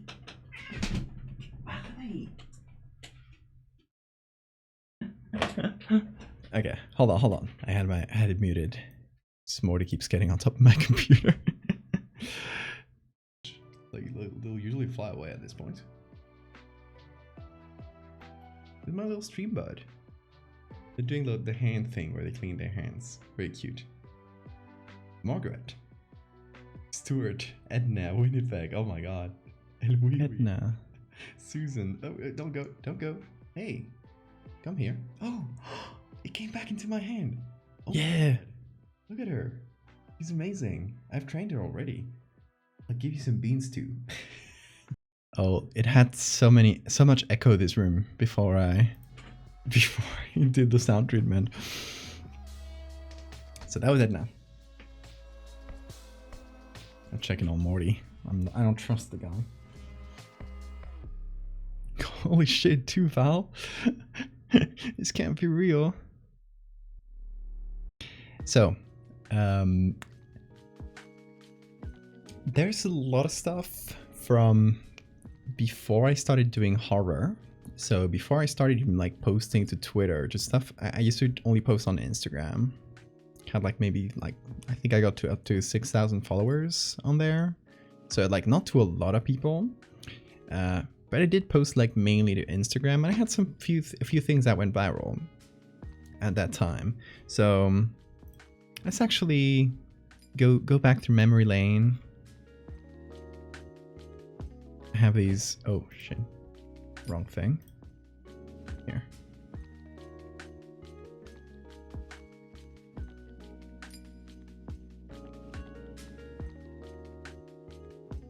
Jesus should be part of the iceberg.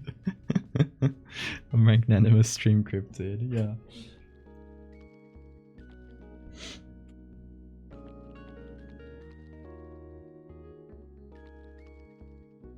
A YouTube video of the iceberg fully in Chill's voice. Oh no.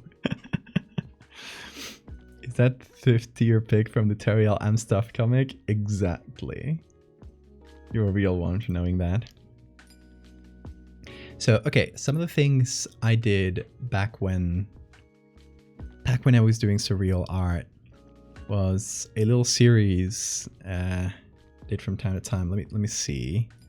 So, it all started with me putting penguins on trees. Like that was the joke. I was like, and I was doing this on stream, like back when I streamed to like 5 to 10 people, and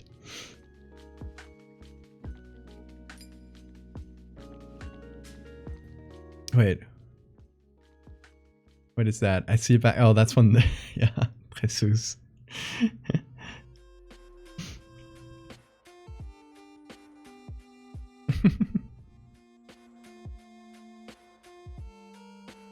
Thank you so much for coming in, Vishanti. I really appreciate it. Have a good sleep. So it all started with me doing this silly thing, and during the stream I gave them names. So this was Phil and this was Linda. And I decided to start making it into a little series just for fun, and they started putting them all around the world. The joke, like the thing was like, in each part, they would have something from the last one. So they were on pine trees in this one. So Linda here, or Phil here, is carrying a little branch of a pine tree in the desert.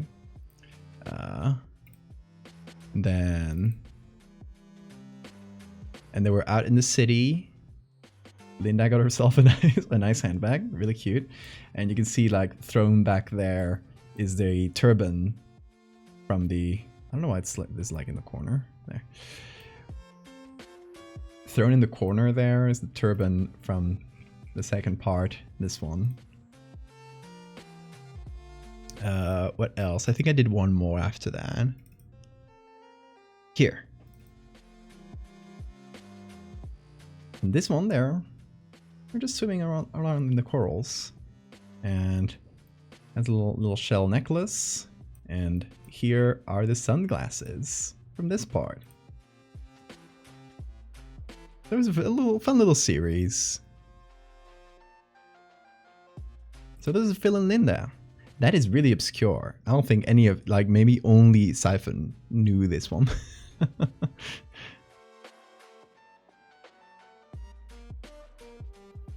I used to do wholesome art, okay? Also, I keep going back. I'm just checking on the cat because I don't want him to get on top of the computer. He's fixated on that. So, what do you think? Is this here or is this here? Phil and Linda. Let me do ampersand. How do you do an ampersand? Here. Is this here or is this here? Bottom? Oh. So yeah, I think we could have, like, just in general, the fact that I used to do surreal art. I like, you know, prettier, happier things. And then we can have, oh my god, I hate that bug. And then we have, okay, there we go, it's fixed. Specific things like Phil and Linda. Let me see, I'm trying to think of, like, other obscure things. Should make all the text smaller. And let's first fit this. I think we'll do fine with this text size. Is there a reason you started doing more horror creepy stuff? So I started around 2020, pretty much when the pandemic was starting, like around that time, and yeah, it was a mix of that. I just had more time for art. I was stuck at home, and I was really burned out on the art I was doing, and just on in general, like I was like kind of dry in terms of ideas, and you know, I was not feeling it that much. Plus a few personal things. Around that time, my dog died. Really nice dog I had called Echo. Actually, I have an edit with him. Let me show you. And here. This is when I was like getting back into Photoshop around 2017. So I just made my dog big. And I put a picture of myself, which doesn't fit. The angle doesn't fit here, so, but that's fine. So this was my dog Echo, and around that time, around 2020, that's when he died. and around that time the pandemic started. It all hit kind of at once. I was burned out, and I decided, let me just do like, at first it was like, just let me do one. I'm gonna do one horror thing that I know like my followers aren't gonna love, but I just want to try it out. And I wanted to try out like doing more of a story with it, like something a bit, you know, instead of just like, oh, this is just an image, this is just a real image, it doesn't have any explanation behind it, it's just meant to be like a weird image. It was gonna, I wanted to do something that had a bit more story, a bit more writing behind it. And that's when I did my first horror thing, which was this. And it's also the first part of Megalomorpha.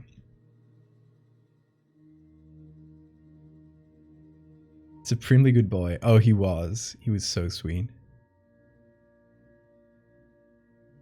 So that was also the time where I started posting on Twitter, because I was like, I posted mostly to Instagram, and I was like, Instagram's not good for writing, because you can't really like present things in order. You can only do a bunch of images, a bunch of text, like the images are on top, the text are on the bottom, nobody reads the text. So I was like, I need to find a better place for this type of content, and that's when I decided to post on Twitter to absolutely nobody. And when I posted the third part of Megalomorpha, no, the second, no, yeah, it was the third one, around when I posted this, that's when Trevor Henderson found my art, and he started retweeting a bunch of these, and that was like the first time something actually, like, I actually started gaining a following on Twitter.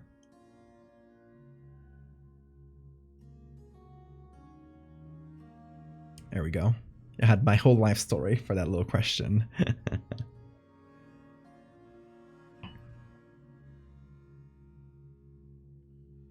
Yeah, I think most people did, Mitzi. Like, in numbers wise, like the most I had when I did surreal stuff was like 6,000 followers, more or less, and yeah, compared to the people like 100 and or like 200,000 if you count like total across social media, like 200,000 that follow me right now. Numbers wise, that would be like the big majority of people. But yeah, other surreal things I did back then. Well, I already showed you this one.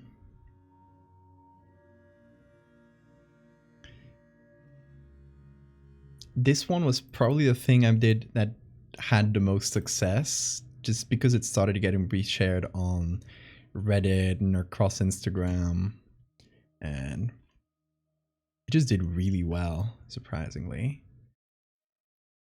And then this one. This was part of a series I called Instrumental, which was just like basically a giant using like regular objects in there, like, you know, but sized up to do things like that, or like this, or like this,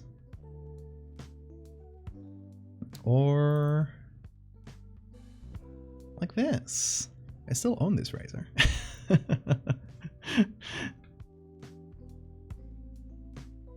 Oh yeah, and this was stolen. No, it wasn't really stolen. That was my partner had a bunch of like surgical tools at her home, and I stole them. I asked them. I asked her for those, so I could do a little photo shoot for this. So yeah, that was fun. So that was a series called Instrumental, and I think it doesn't deserve and I think we can just do a single placeholder, like a single like surreal series of things I did, because I just wouldn't want to put them all in there. I think that would, you know, just be padding it out. It would be the same thing over and over. So I think the Instrumental series, oh boy, Oh, Morty's causing chaos. Stop, stop, stop. He's scratching. That means he's about to lay down. But instead of, you know, Bean will need, Morty will just start scratching it really hard and shake the table around a bunch.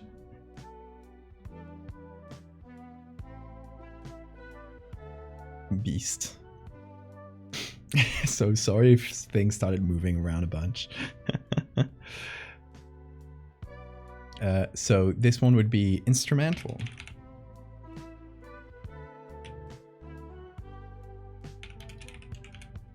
We're gonna say instrumental series.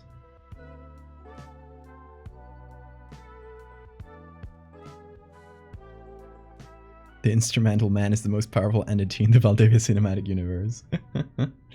Absolutely.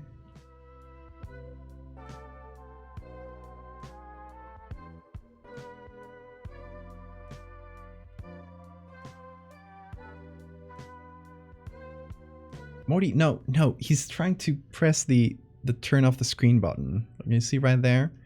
He's trying to bite that. Goblin.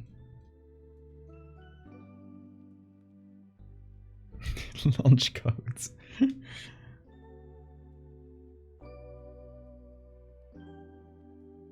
Oh, what? There we go.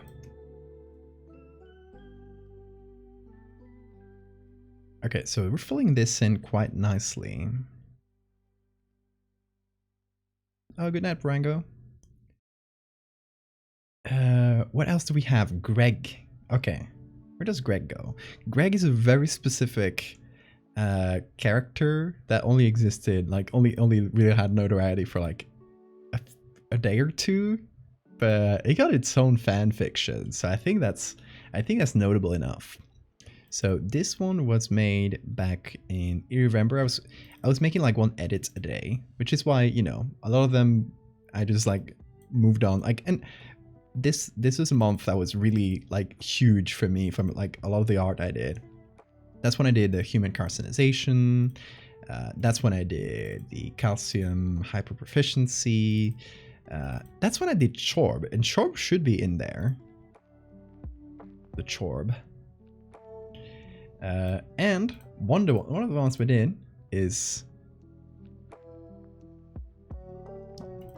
this one, which was a being of unimaginable power that was created in a particle accelerator. And while we were making it on stream, we started just creating a little story around it, where this eldritch god was stuck inside the particle accelerator, and everyone like just like when they realized that Greg was not able to harm them, they just started chilling with Greg, and Greg becomes friends with the workers at the particle accelerator.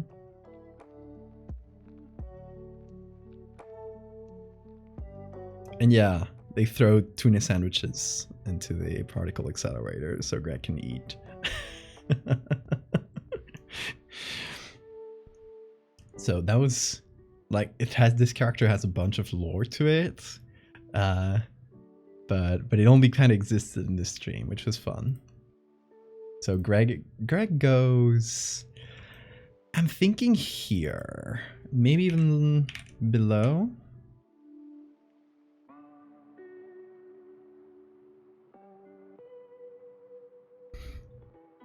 Oh yeah, there were movies. Third movie is really divisive. So Greg was just like a blip in time, but that was really fun. Chorb, the Chorb. That was another one I did in November that also got its own fan base. As you can see, Chorb is right back there and stitched. So Chorb deserves, I think Chorb is up here.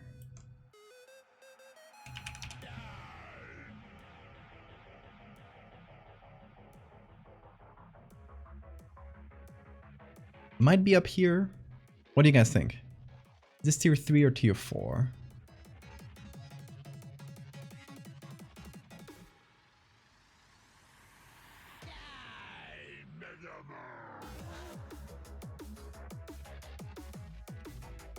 I'll let you guys choose.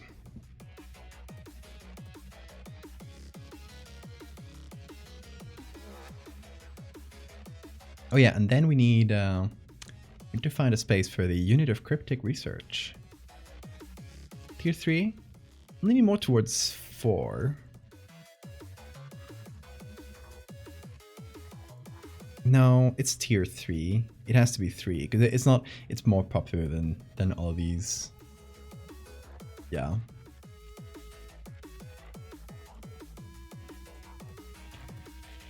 And then another one, which I think goes in tier 3, is the unit of cryptic research, or UCR. I'll just call it UCR. We could even put the UCR logo in it. Let's see. Logo. So the UCR, where is this one? Oh, here, the seal.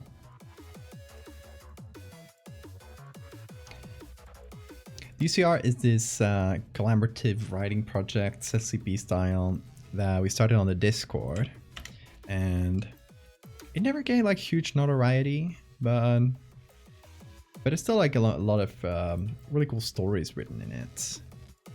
I think we should bring it back at some point.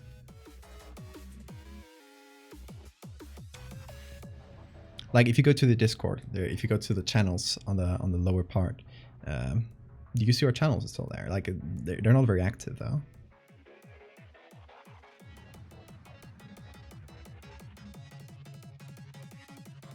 Tier 5? No, I don't think it's that low.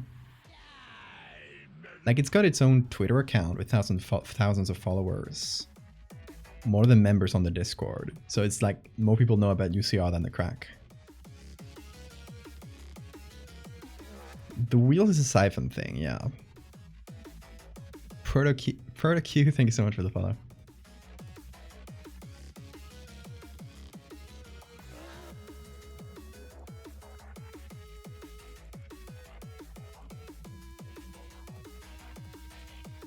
Yeah, I'll advocate for tier 3.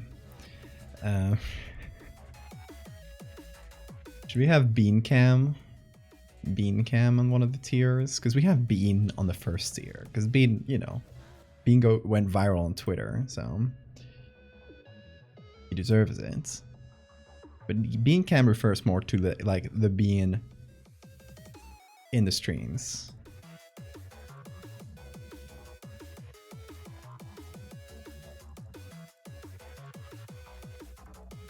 Let's see. Let me go down through my TXT file, see if I missed anything. Terry Cheeks. Okay, Terry Cheeks need to go somewhere. I think here.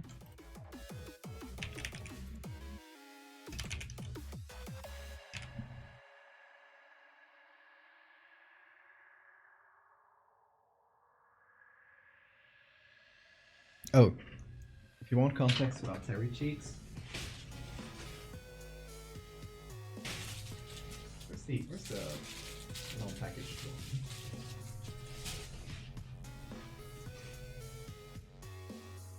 Oh well.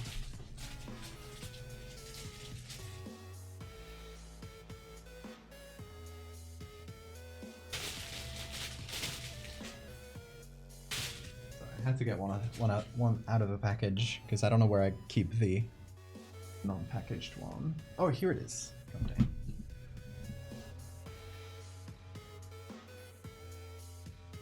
That is Terry Cheeks.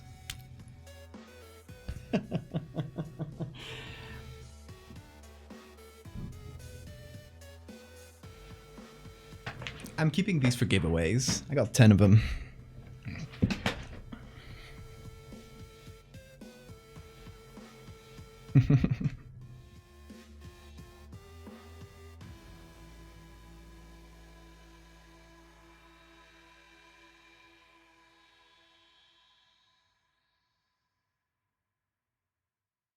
The slap, yes.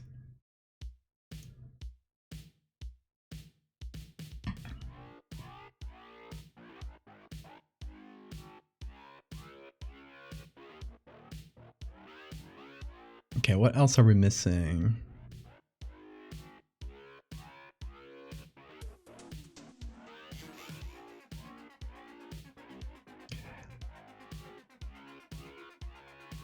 Let's see. I'm going through Laos's suggestions that he left before the stream. Shout outs to Laos.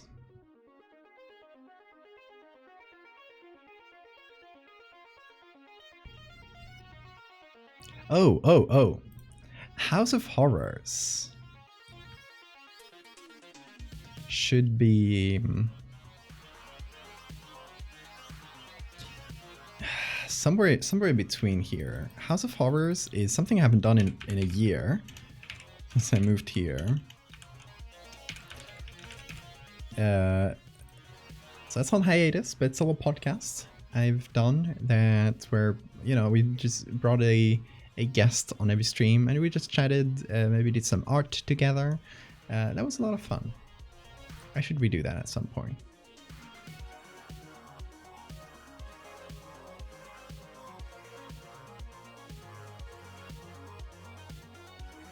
Yeah, the Discord server could have its own iceberg. Absolutely. Where does House of Horrors go? I think it's somewhere between these.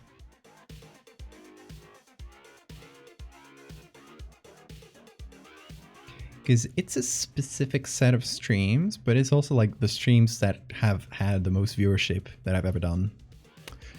So, like a lot of stream-specific things, like Ziggurat, which only appeared on streams, Morty only appeared on streams, are in this tier, but it's a little more than those, I would say. Thank you for the save reminder. Where would you guys put House of Horrors? And if you want to check out old episodes of House of Horrors after this stream, you can go to the buttons below the stream, and there's a House of Horrors button. You click that, and it'll lead you to a playlist with all of them. Oh yeah, that old...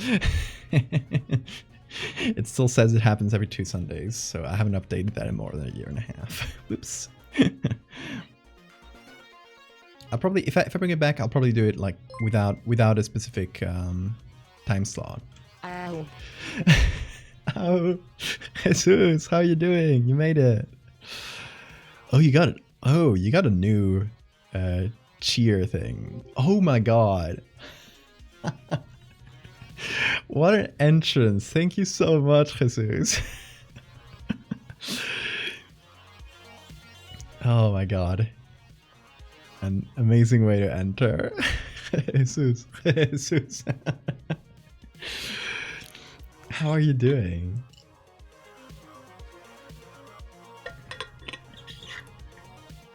You made it. You made it to the iceberg stream.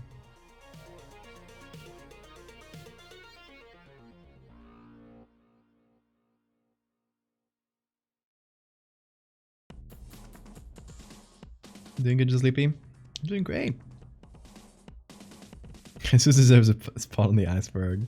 I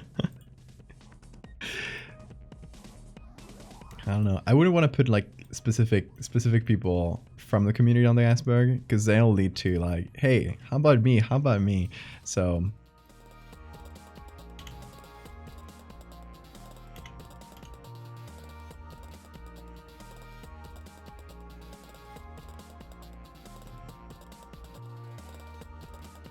I think House of Horrors should go like here, but above some of the others, you know?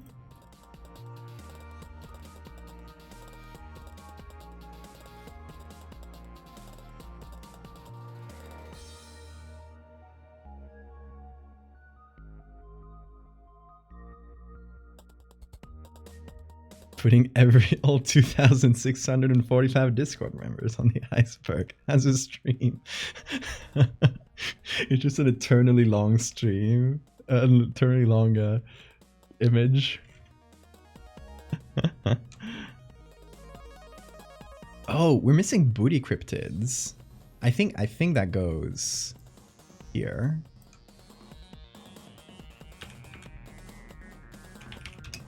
Or kicked up cryptids.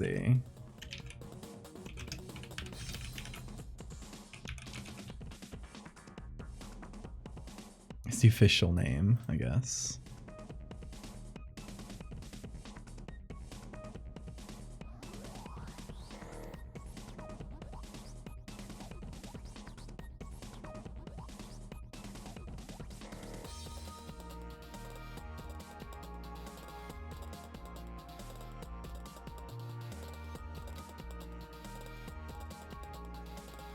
My hubris. We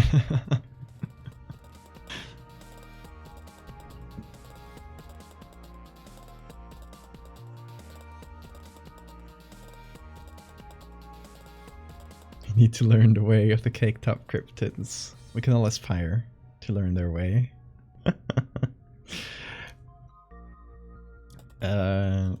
Okay, I should include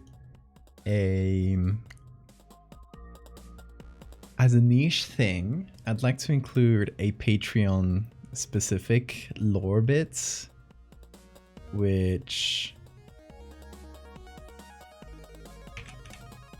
if you didn't know, in Patreon, I send postcards every month, and the postcards in the back have a little bit of lore to them, and it's actually Valdevia lore.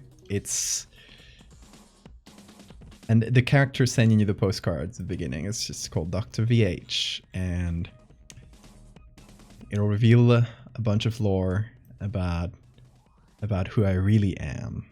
But I can't tell you that. That's paid lore. Join the Discord and the Patreon. It's great. It's great, and we have some lore, and we have some cool postcards to send every month. Next stream I'll show you, because I still got to get them from the printers. But next stream I'll show you the postcard that I sent last month. I'm really happy with it.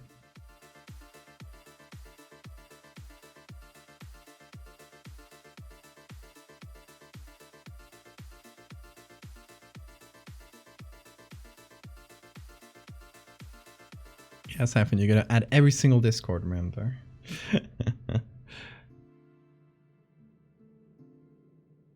Okay, we just need to fill in the bottom. Like, stuff that's so strange that only you've ever heard of it. That's what I want to hear from you guys now. Like, the really strange things.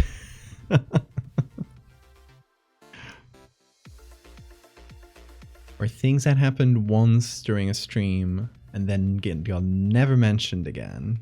VTuber mode Val. Ooh. See, that's what I'm looking for.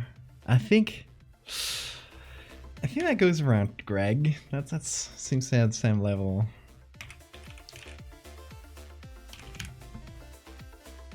Second is a T is a VTuber like this, I think, right?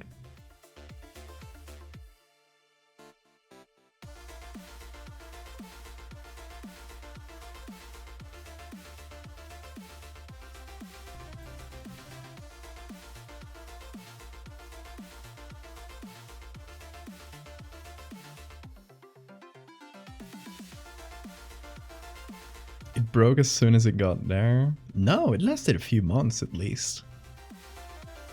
VTuber Battle was pretty long inside joke.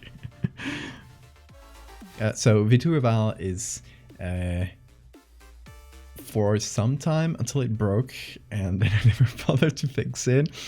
We had a reward on here where I would have to turn VTuber mode on, and I had this little like VTuber avatar that I made on a free program. It didn't look great. It was just like a little 3D guy with some pincers and bug eyes, and I looked really like anime-esque, and yeah, it was used a few times and it was funny, and at some point it broke and it was too much of a hassle to fix.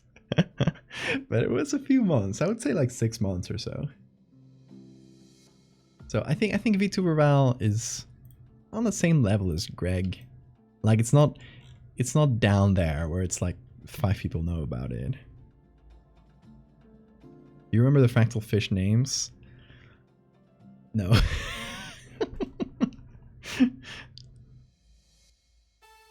There's something about who appeared first in Google in your family.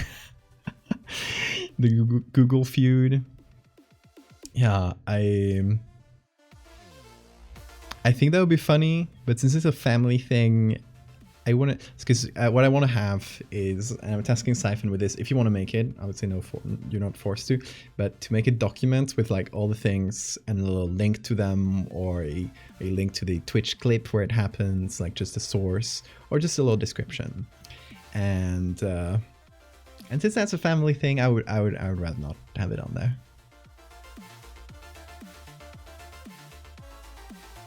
Your fly versions of, oh, that I've used on Qstream and stuff, would they count?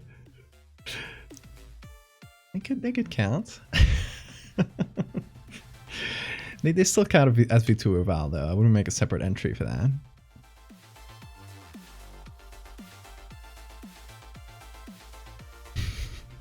Link nuts.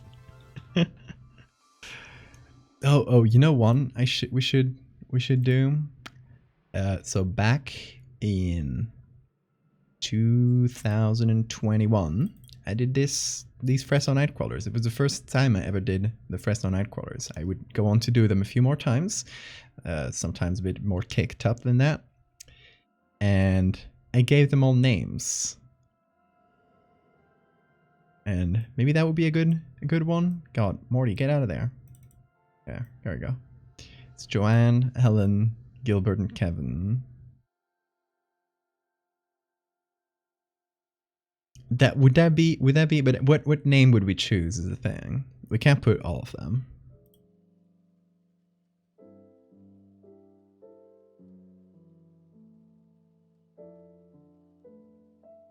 Kevin. Should we just have Kevin?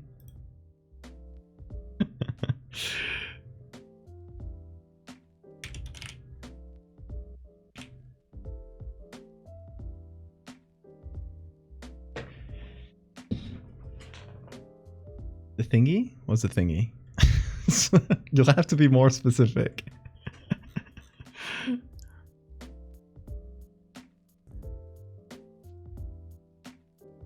The thingamajig? What's the thingamajig? The Halloween one?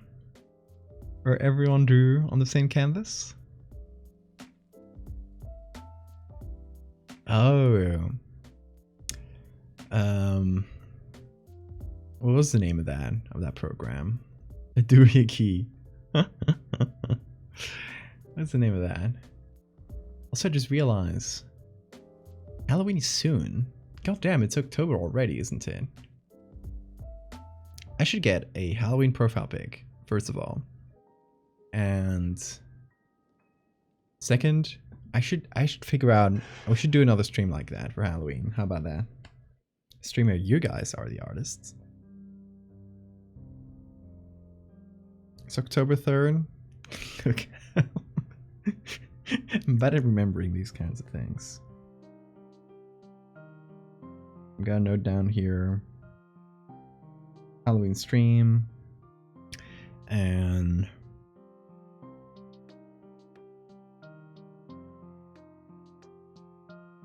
there we go. Halloween profile pic. Also have to make a postcard, a Halloweeny postcard.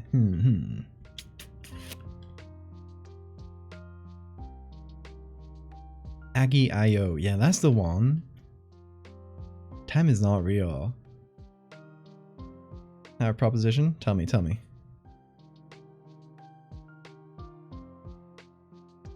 I don't know. Where would you guys put the Halloween thing?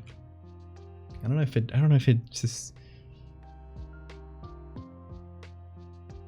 big enough to deserve a spot.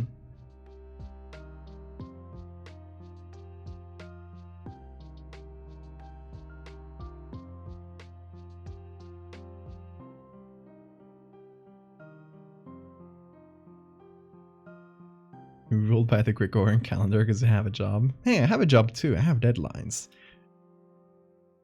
I just forgot that Halloween was this month.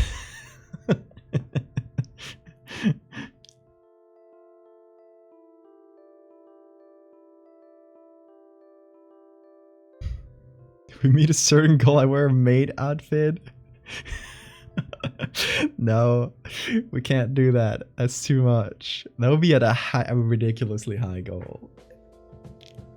After the ASMR, I already said if we ever reach 200 subscribers, I will do an ASMR stream. Because I know we won't reach that.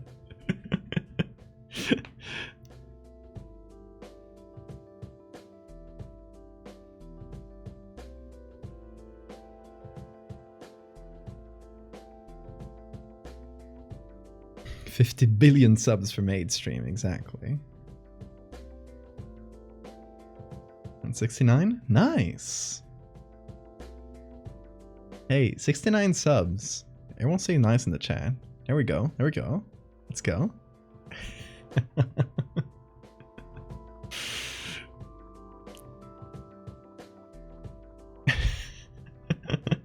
Beautiful.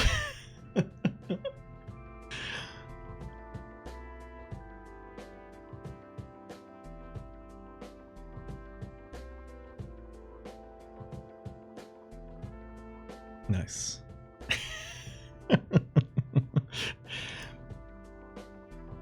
Alright, I'm trying to think of other specific events. Like, we had the 24-hour stream.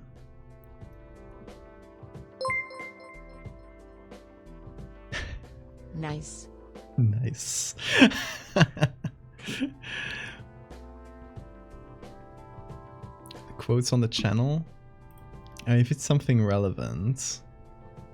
It's like something that's been said one time, I don't think deserves a spot on here.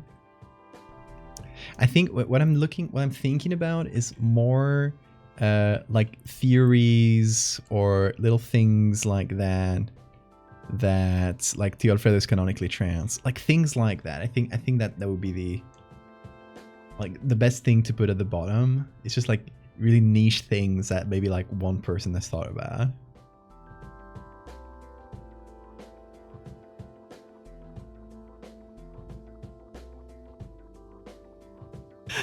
The quote about forgetting quotes.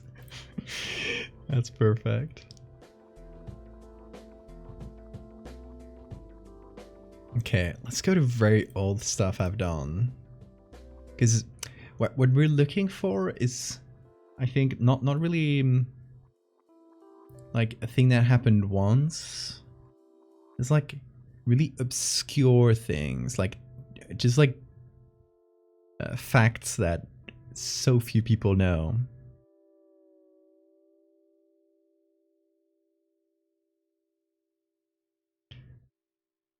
I think I've shown you my first ever Photoshop edits. That's Lion Man.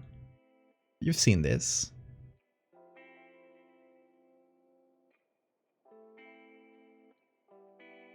I think Lion Man might be a good one because it's niche enough.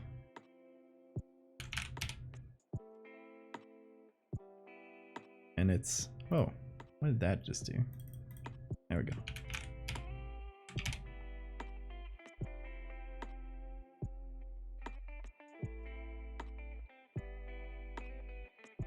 Fucking up an ARG promo by accident. Yeah. That was when you joined the Discord, wasn't it? Only I could remember the name of that. He's so cool. That was 2010. That's 13 years old now. Ooh. Ooh boy.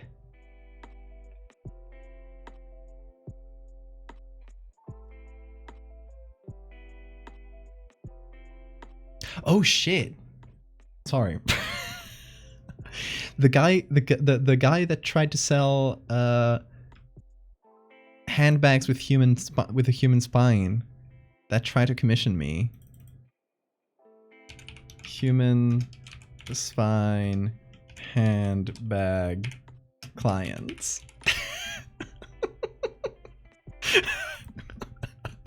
That's like worth, I don't know where this goes. But what? Yeah. Okay, so I'll tell this story real quick. You're not late, Cryptid. You're here, you made it.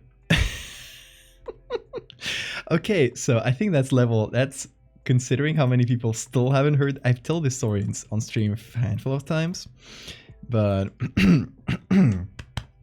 let me find it again. Let's see.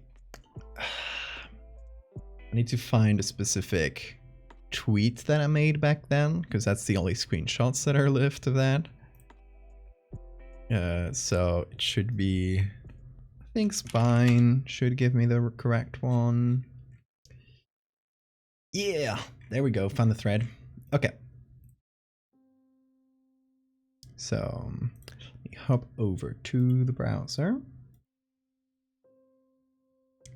Hold on.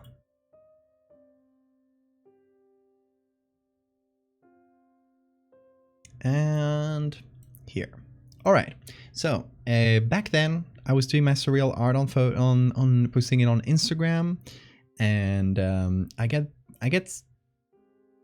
a DM from this Instagram influencer with like 50,000 followers. He seems to be like a fashion guy, like he has his own fashion brand, and he says, "Hey, I have a potential collaborative project. Yada yada. Can I get your WhatsApp for information?" I'm like, yeah, sure. You know, seems like someone who has a following and stuff. That's nice. So, like at first, I get really weirded out about what he posts on his Instagram, or he's like bragging about like gold watches to like tribesmen and posing with human remains with like mummified people and shit. I'm like, ooh, this guy sounds weird. I'm gonna look up his name on Google. Well, it turns out the guy had been in the news fairly recently because he sold a handbag made with a quote-unquote, very quote-unquote, ethically sourced human spine. And obviously I never replied to the guy. I was like, I blocked him everywhere and was like, get the fuck out of there. So that's the guy. Later, when we looked one time I told this story on stream, we Googled him again. Turns out he had been in a few more controversies. He had appeared on like Paris Fashion Week wearing the uniform for like a far right militia, kind of like as a fashion statement. And he had been, he's in a legal process right now because he apparently was in contact with a guy in a Brazilian university that was smuggling human remains to him. I don't know if that has to do with a human spine handbag, or if that's like a different source, but that might be the source for the human child handbag. Ethically sourced, yeah.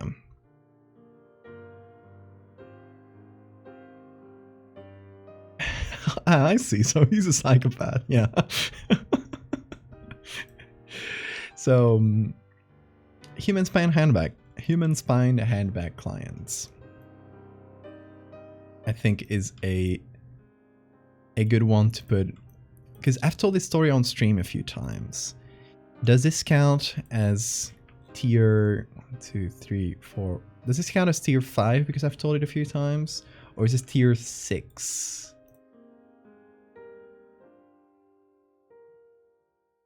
I'm squishing them a bit.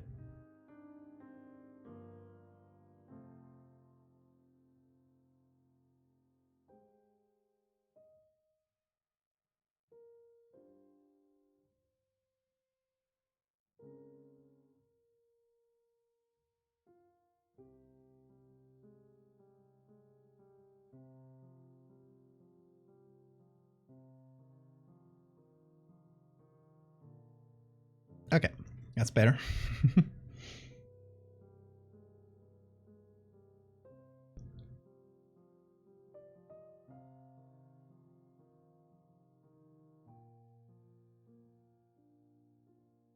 So that's where my fucking spine went. Can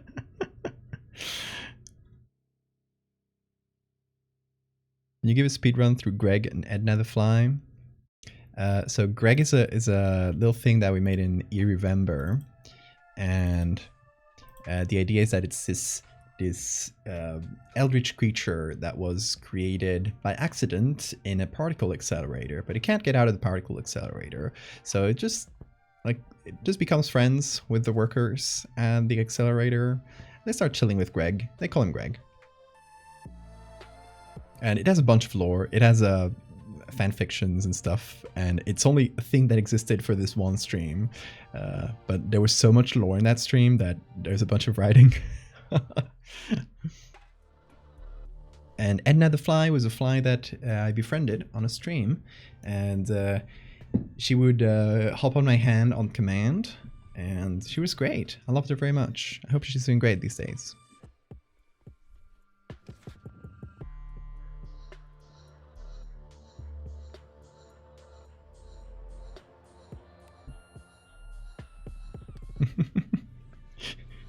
No, it's not a story science, it's real. This guy's real. So, wait, you guys were saying Human Spine Handbag Client should go in tier 5? Okay, let's move that up a bit.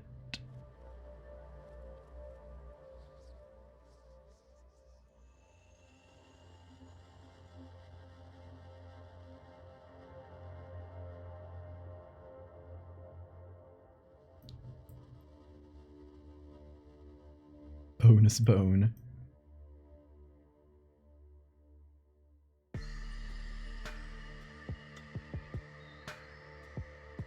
Oh.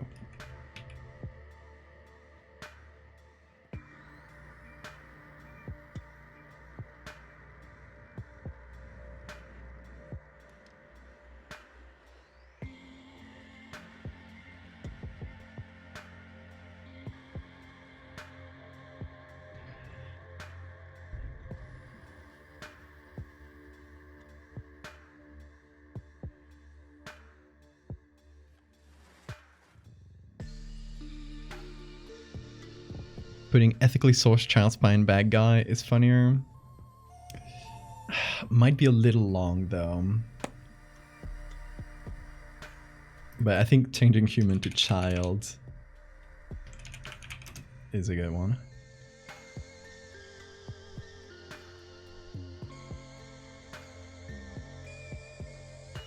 Rejected clients. Well, I'll just call him human spine child, but handbag guy. Well, that way we don't imply that it actually worked for him, because I didn't.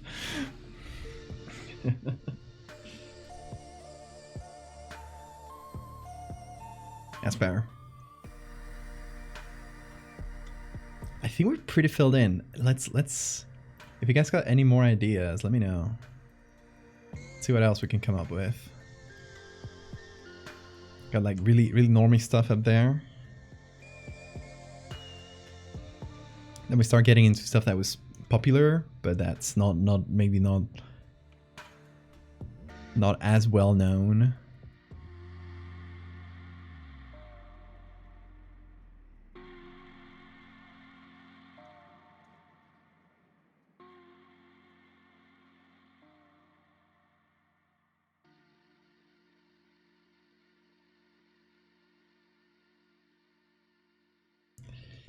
Then we get into stuff that's a little more niche. And this is mostly stream stuff and some of my old surreal art. And Napoleon Dinosaur.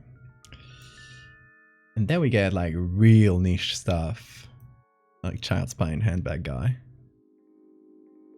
The gnome incidents? You mean when Nazis appeared on my gnome post? The Nazi gnome raid? Should we call it that? Collab stream with Shen? I wouldn't put like specific streams there. Because there's a bunch of like one-time streams that were really fun, but that maybe don't like this. They're not like, in terms of like obscurity, enough for them. For an iceberg chart.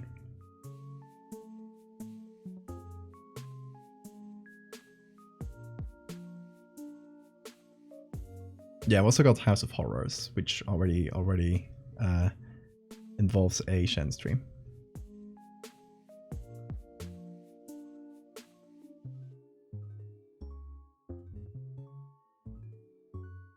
Trying to think of like even more niche stuff. Let me go through the through what you guys have posted in Val's operating room.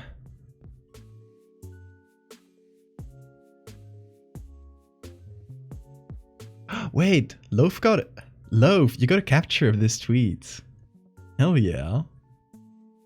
That's perfect. Thank you for being a historian.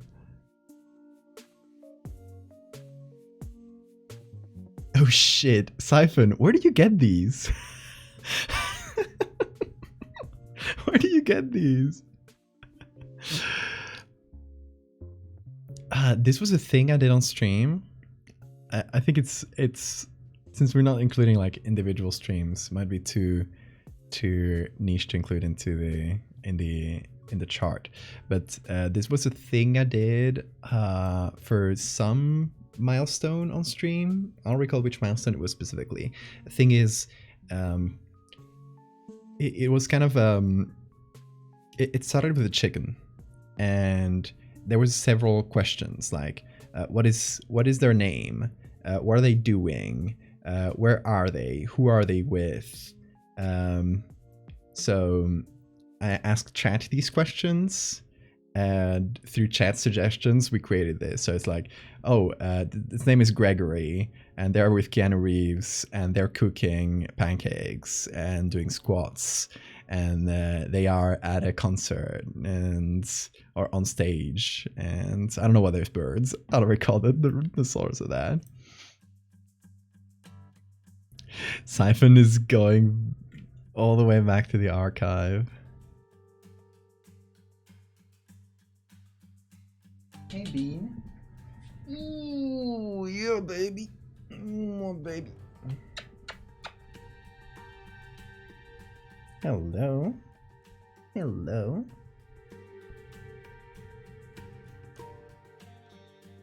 Ooh, yeah.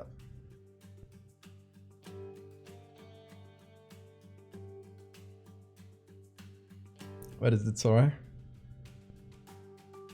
I'm looking through what Siphon posted about the for the Discord server.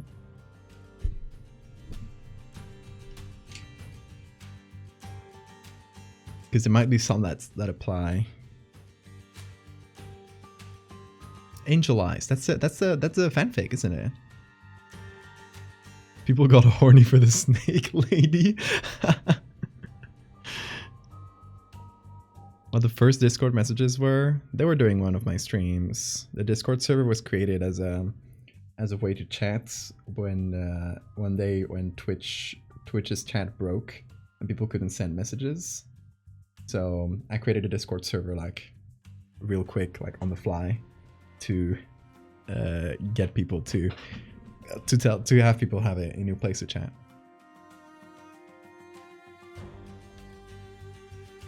The first message was Twitch is a bad. Well, there we go.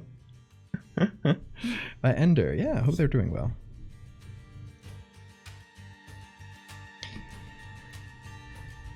Okay, I think we can have the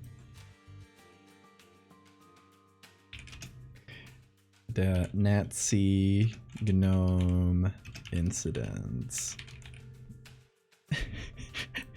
Is that too serious to put in here? So this was back when I posted the gnome. Hey, Bean. Bean was trying to get Terry's ass. Don't do that, Bean. Don't bap that ass.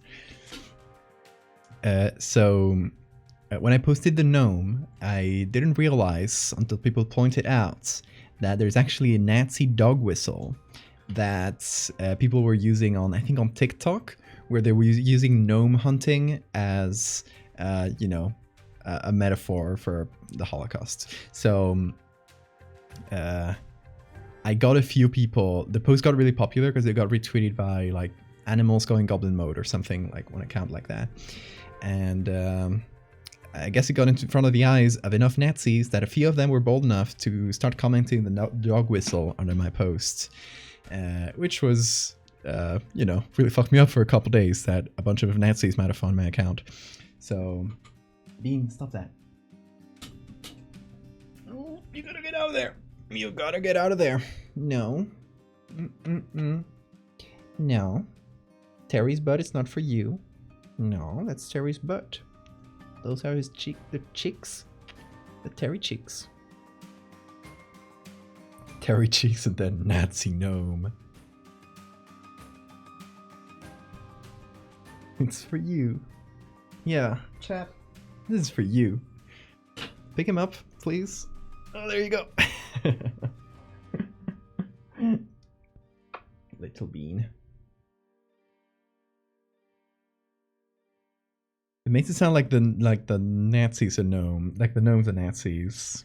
True, but I think it's funny to word it that way. The Nazi gnome incident. It could be the gnome Nazi incident.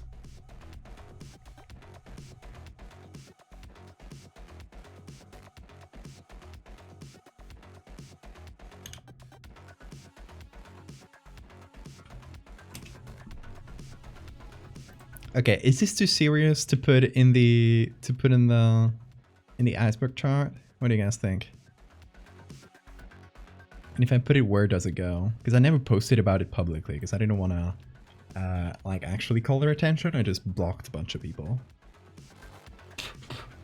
Ah, hair, my face. That's my own fault.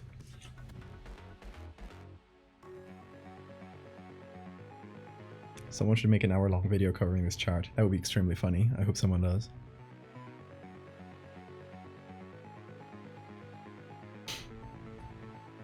Serves as a reminder of being responsible and fighting against fascism. That's true. I think it can go in like really obscure things because it was never even like mentioned publicly outside of this stream.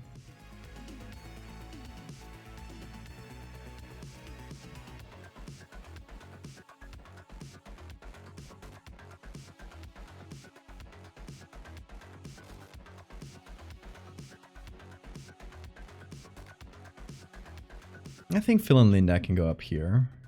Or no, Kevin is more well known than Phil and Linda.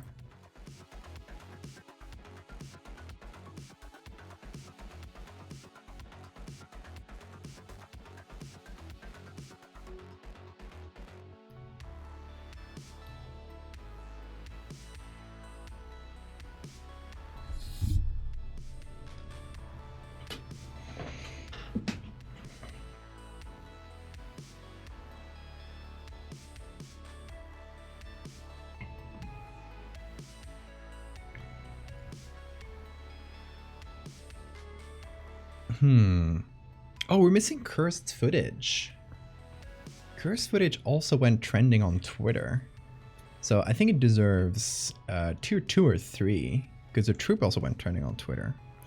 Cursed footage was the prompt challenge that I did last year in August, when I reached 100,000 followers. And it was a 10-day prompt challenge instead of the like usual month-long ones. And it was really fun. A lot of people participated.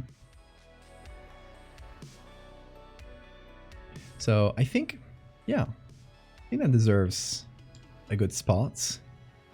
I would put it here, maybe.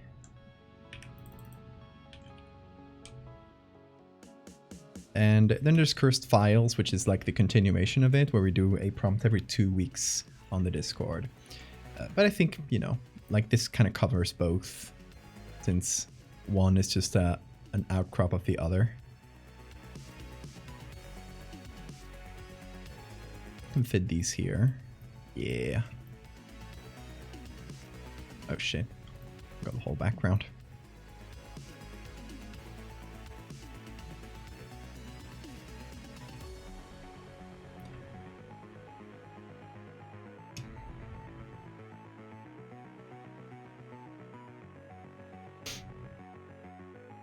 Have an idea? Tell me, tell me.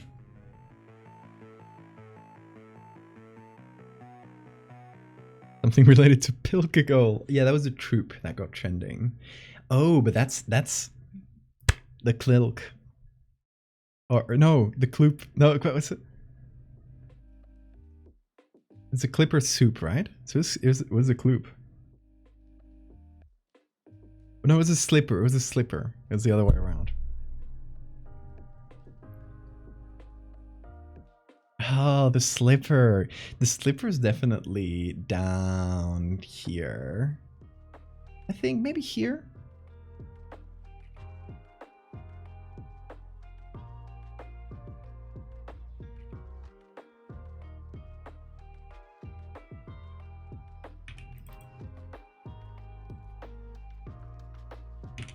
The worst thing I've ever had. I'm gonna call it drinking the slipper. Because that'll make it more mysterious than just the word slipper.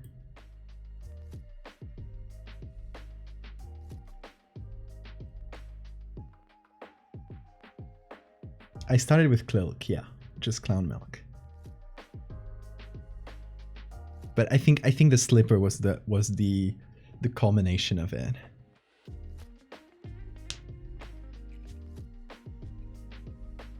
Discord plays? I think that's more Discord specific, Siphon. Why did you shake a slipper? Hey, Toxin.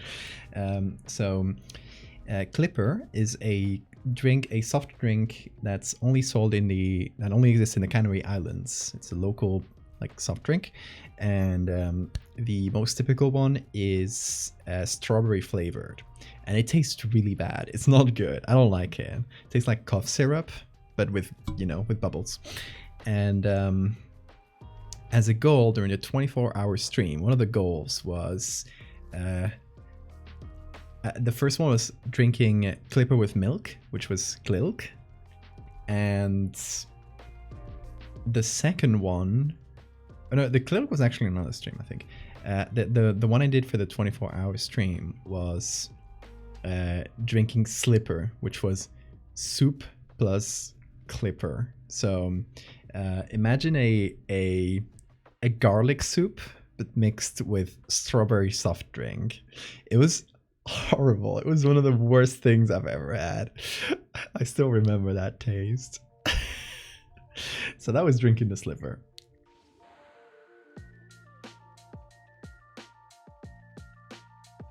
I wish I had eaten an actual slipper, yeah.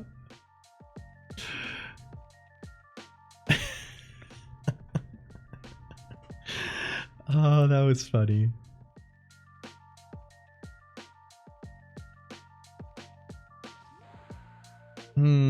Let's see.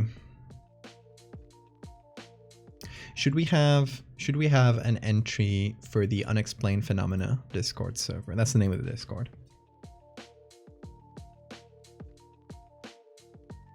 Which should be above the crack, so up here.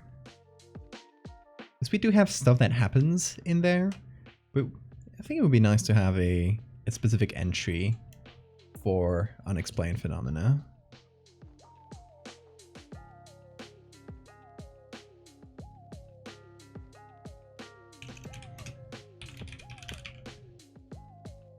The Unexplained Phenomena. Never forget the D.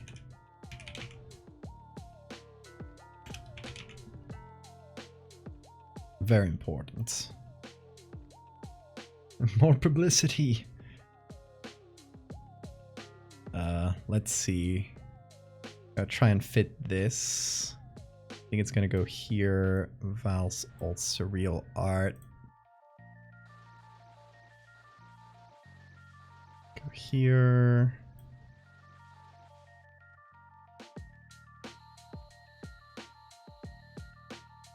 UCR.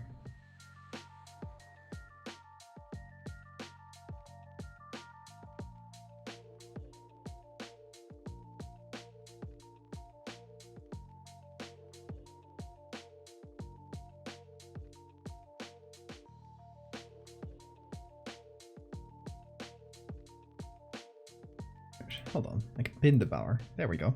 That way it doesn't annoy me. Everyone forgets the D in the Unexplained Phenomena. Come on. It's important.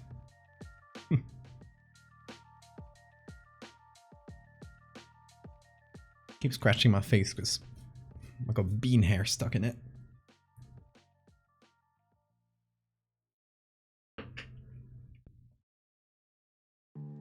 Also, this is just your regular reminder to just join the server. if you actually want updates on the stream, that's where I put them. I put them in the Val's operating room channel in the server. So if you want to know like why, hey, am I going to stream today? Is there anything like if I move a stream, if I cancel a stream, if I do an extra stream, all of that, you will know it in the server. Is Bean on there? Yeah, Bean is all the way up top. My boy. Morty's also there. He couldn't feel left out.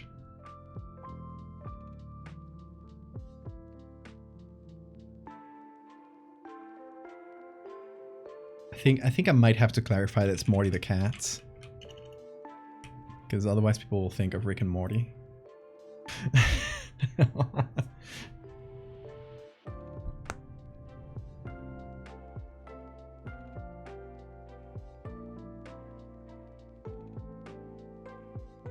Let's see.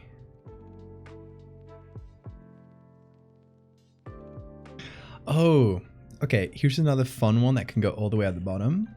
It's the lady who thought she was a mermaid. I think I've told this story a few times, but it's worth retelling. Once we don't look at your hands, check the Discord server in the Val's operating room. You'll see a couple tweets that appear on there. It was a guy who was just replying in a really funny way to my tweets and saying that I was eroding society. And I told everyone to just reply, "Don't look at your hands," to this guy. Like 20 people just replied, "Don't look at your hands, don't look at your hands, don't look at your hands." And he ended up deleting it. Later on, he deleted his account. I don't think because of us, but now all the tweets are deleted, which is made it kind of a lost media thing. But thankfully, there's still archives left of it because there's like Discord embeds and apparently one archive of it in the Wayback Machine. So.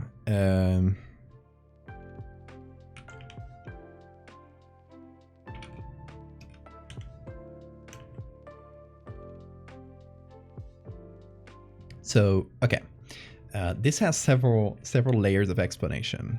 I did this one edit with the dead mermaid. You guys probably know that one.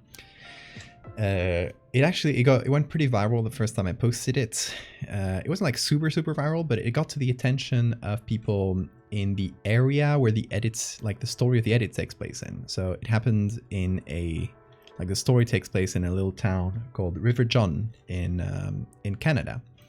And I got an email from a Canadian radio station from the CBC in Nova Scotia, which this town is a part of, and they wanted to interview me for the Nova Scotia radio, for the public radio in Nova Scotia, and that was really fun. I did an interview. They were really nice. It aired a week or two later, and that day, or the day after, around that time, I get an email from this very nice lady saying like, "Hey, I love what you do. I heard your interview on the radio, so I had to check out what you do because it talked about a mermaid. And you see, I'm a mermaid too." And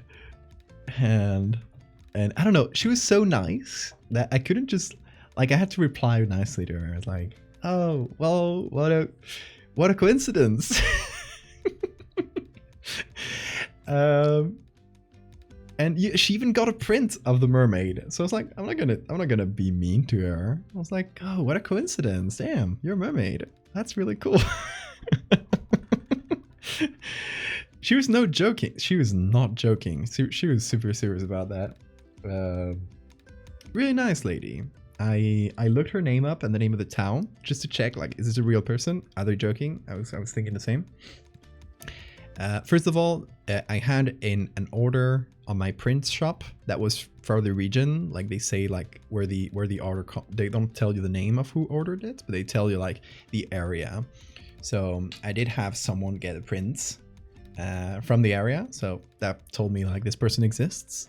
And then I looked up her name and the name of the town, and she's a real person who owns like a yoga place. I was like, Oh, that tracks. Okay, so she probably thinks like she has the spirit of a mermaid or something. She doesn't like literally think, but I think that was like one of the funniest emails I've received, and you know, I love it. It's not like in a mean way. I think it was like kind of cute.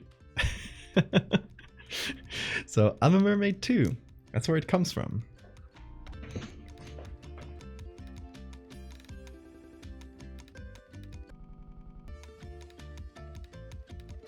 We filled in this whole thing pretty nicely. The guy who thought my work was satanic. Oh, I wish I could find this guy again. It was in the YouTube comments under the Curious Archive video, but I don't know if you can do like specific search in the comments, and there's like thousands of them, so I don't think I'll be able to find that again. Can you find the interview? Good question. I can look that up. I can look that up later. I think there might be a link in the website where you can get that.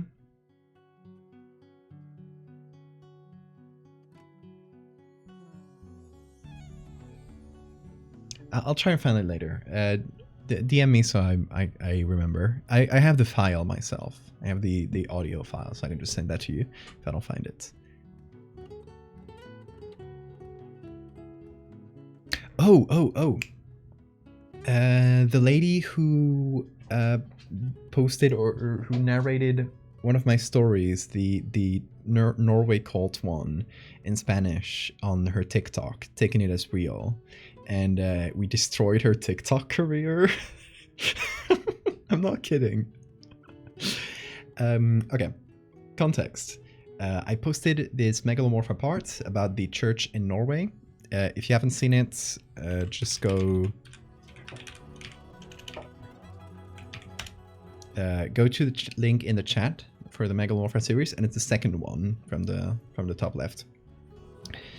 So I posted that story, and someone did a translation to Spanish for it and posted it on Facebook, which I don't really love because they reposted it, and they posted it with my name and stuff, but people started reposting it and they cut off my name at some point, so it started circulating around Facebook without a credit or anything.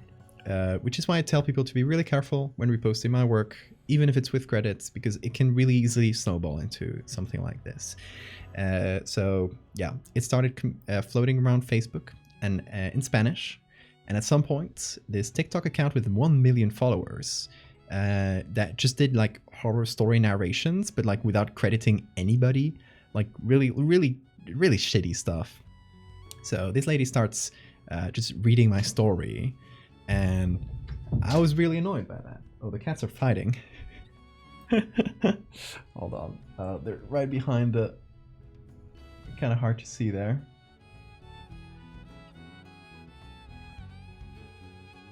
God damn, they're in the dark, but they're fighting. They're playing, they're not fighting for real. So I made a video replying to her, just like Stitch or whatever those are called on TikTok, where I was like, oh, what a coincidence, look, I have a Photoshop file here where I can move the things around. It's almost as if I made it.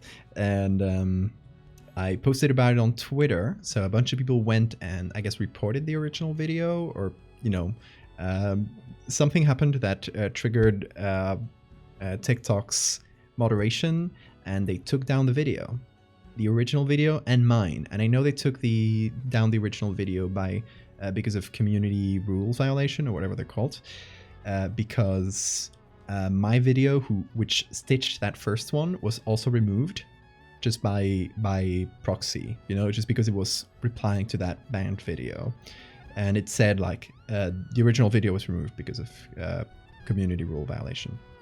So this person with 1 million followers on TikTok, who was pretty active before then, never posted again. She never posted to TikTok. It's dead. I think last time I checked, it was still dead. So we destroyed her career. Whoops.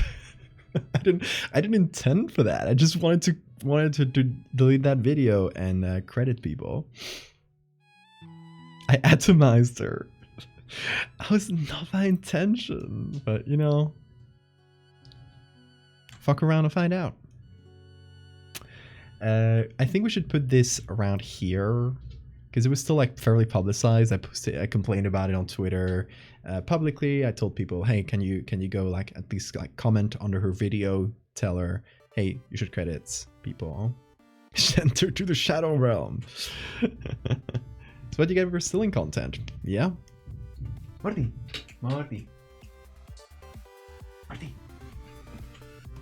He's trying. Okay, so Morty has a thing where he's trying to learn to open doors. So he tries to reach the handle, but he's too short for it. Mal kills an innocent woman. She was not innocent.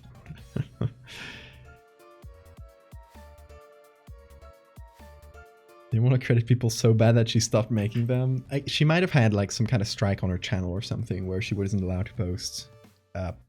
I don't know. I don't know how TikTok's system works. I know on YouTube you need to get 3 strikes to like lose your account. So I don't think she like lost her account, but maybe this scared her enough that she went like, oh, this can have legal consequences. Fuck it. So how should I call that entry? Destroy the TikToker's career.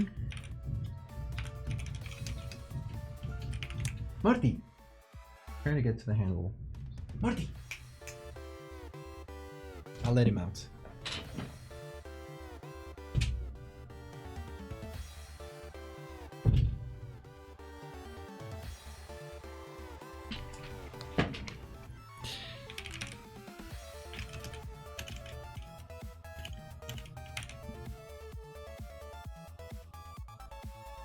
Okay, let's try and reorder this.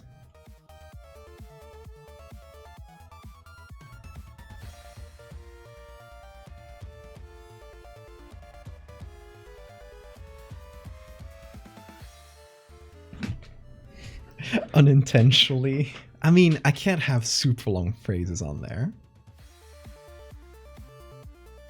Yelling at him in Spanish. Ooh, he in trouble.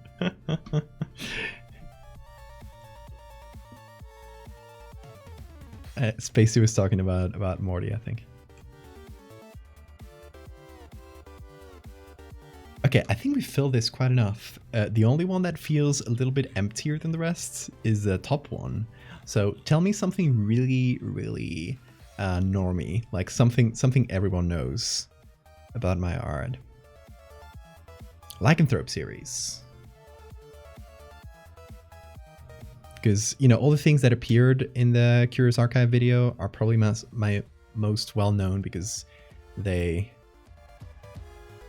appeared on that video that everyone saw.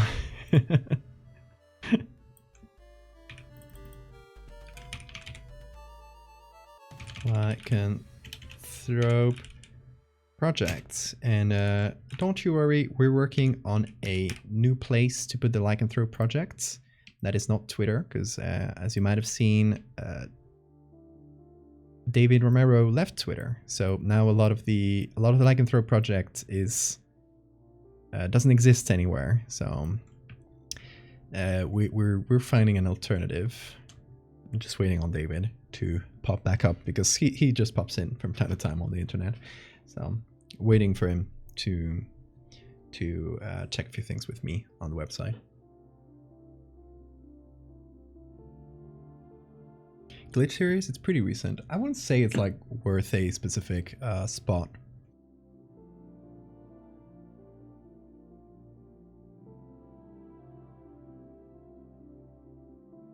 Thank you, Lemur. Googlies. No, I can't put on Googlies if you guys don't unlock the don't get the Googly reward. I've been waiting for it all stream. I thought about putting it and then I said no, like people have to put that. I can't just put a Googly on for free. Those are expensive. Thank you, Pyro.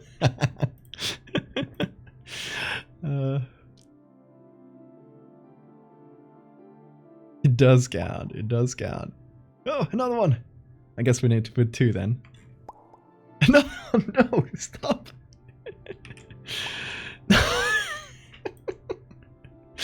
How many is that? 1, 2, 3, 4. Oh, I got an idea. I'm not gonna fit all these googlies, y'all. Stop this instant. Okay, one that's just googlies. Let me count. I'll do a count of how many of it. Then, hear me out. Oh my god.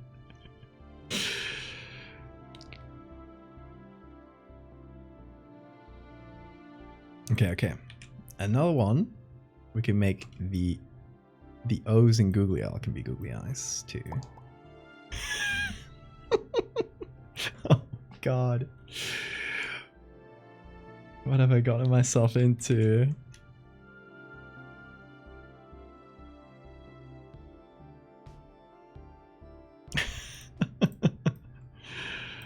I did kind of ask for it. This is my hubris once again.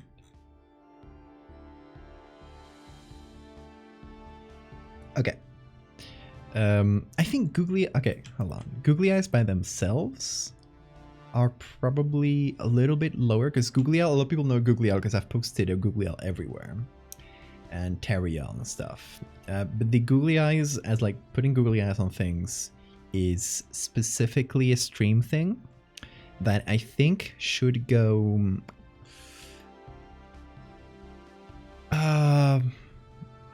around here. It's like a stream thing, but it's one of the most well-known stream things, and they end up making it into a few of my actual edits.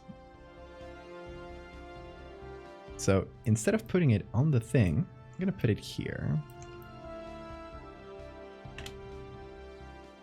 And now what do I do with the rest of the googlies? Oh my god. Okay. How many? 1, 2, we've done that. 2, 3, 4, we've done that. 3, 4. 4 more googlies. I could googly more of me's. But I think it would be pretty funny to just hide them around.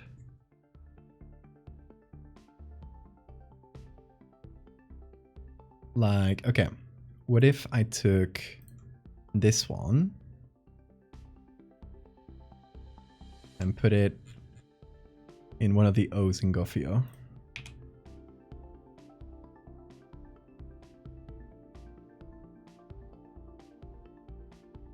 Because it's a stream thing. You get that? We're doing that.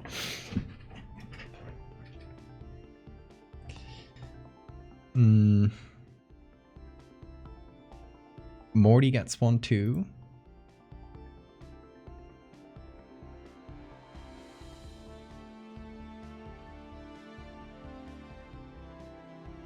Maybe this one is looking up. Just for variety.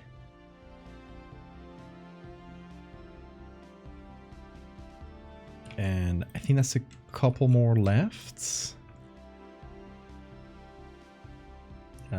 Edna could get one in the D, I guess.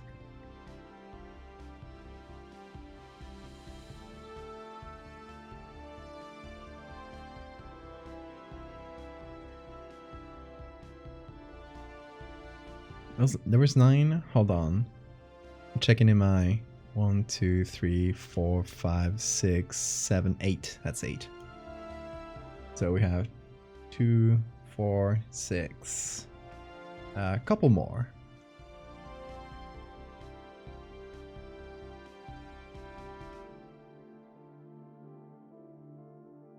House of Horrors. Can get one, because it's a stream thing. See what I'm doing?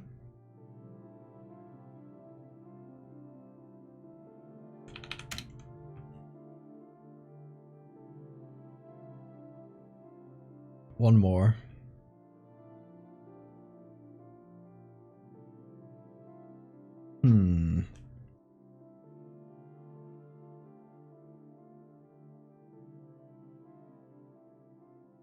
Should we give or Clatterith? Clatterith is but Clatterith doesn't have an O or anything to put a googly on.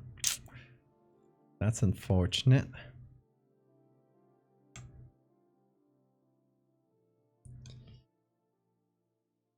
I think we can put it on the D for Edna. Oh, where's that one?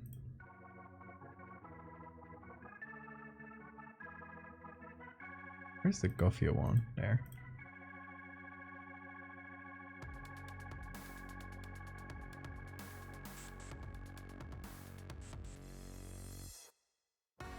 The E for Clatterith? Okay, I'll take that, yeah.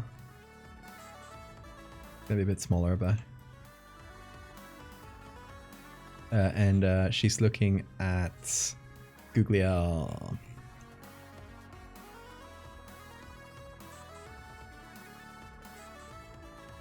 More or less. A little bit. There we go. I did post Clatterith, but it's not as well known as the rest of the characters.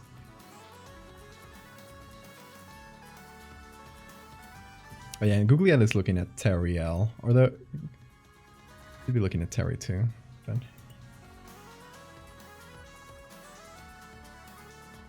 is that 8 Googlies?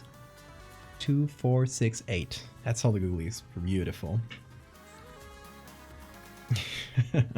They made it here too. Yeah, anything to do with Cyclops? I've never done anything with the Cyclops. That'd be fun, like mythological creature to do. Although I would have to find like a take on it, because I like to do. If it's like a well-known mythological creature like werewolves, I want to do, or like gnomes. I want to do like a different take on them, like, you know, gnomes as like house pests, or you know, or goblins as house pests, or gnomes like being hunted like squirrels, or lycanthrope series. It's well-known ones. I like to do that. Dead mermaid, like the cetacean mermaids. If it's like little-known mythological creatures, I like to do them a little bit more straightforward, because I can't trust people to know what this like obscure mythological creature is, so that like fun take is interesting. You know, it has to. The fun takes have to come after people know what I'm talking about.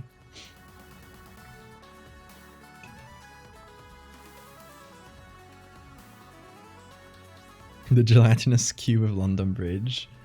That's a fun one. A fun, like, niche cryptid. Okay, I think we filled this, like, pretty well. I'm sure we're forgetting stuff. You know what? If there's something, like, really brilliant that you think of that we have missed, like, tomorrow or whatever, put it on the Discord chats in the Val's operation room, it's called, and that way we can update things. We can have like a final version if needed. And Siphon, are you up for doing like a Google Docs or something that just has a source or a little paragraph for each of these, and we can help you out, of course. Yeah, cool. Perfect. And then when all that's done, we can just post. I can post the like that, and then point people towards the documents. You need some help? Yeah, sure. I can help you out.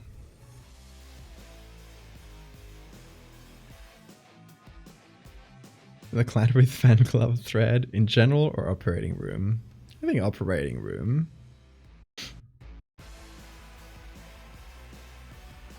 But we should have a Teriel thread. Why don't we have that? Hey, Morty, how did you open the door? He's a genius. He just opened the door all on his own.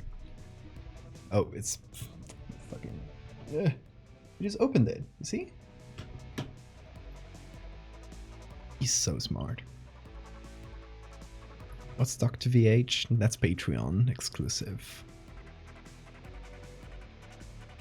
It's a lore character from Patreon. The monster is learning. Yeah, he literally came to rescue Bean. He opened the door, Bean came out, and he just went with him. Let me close it, because I don't want to wake up my partner.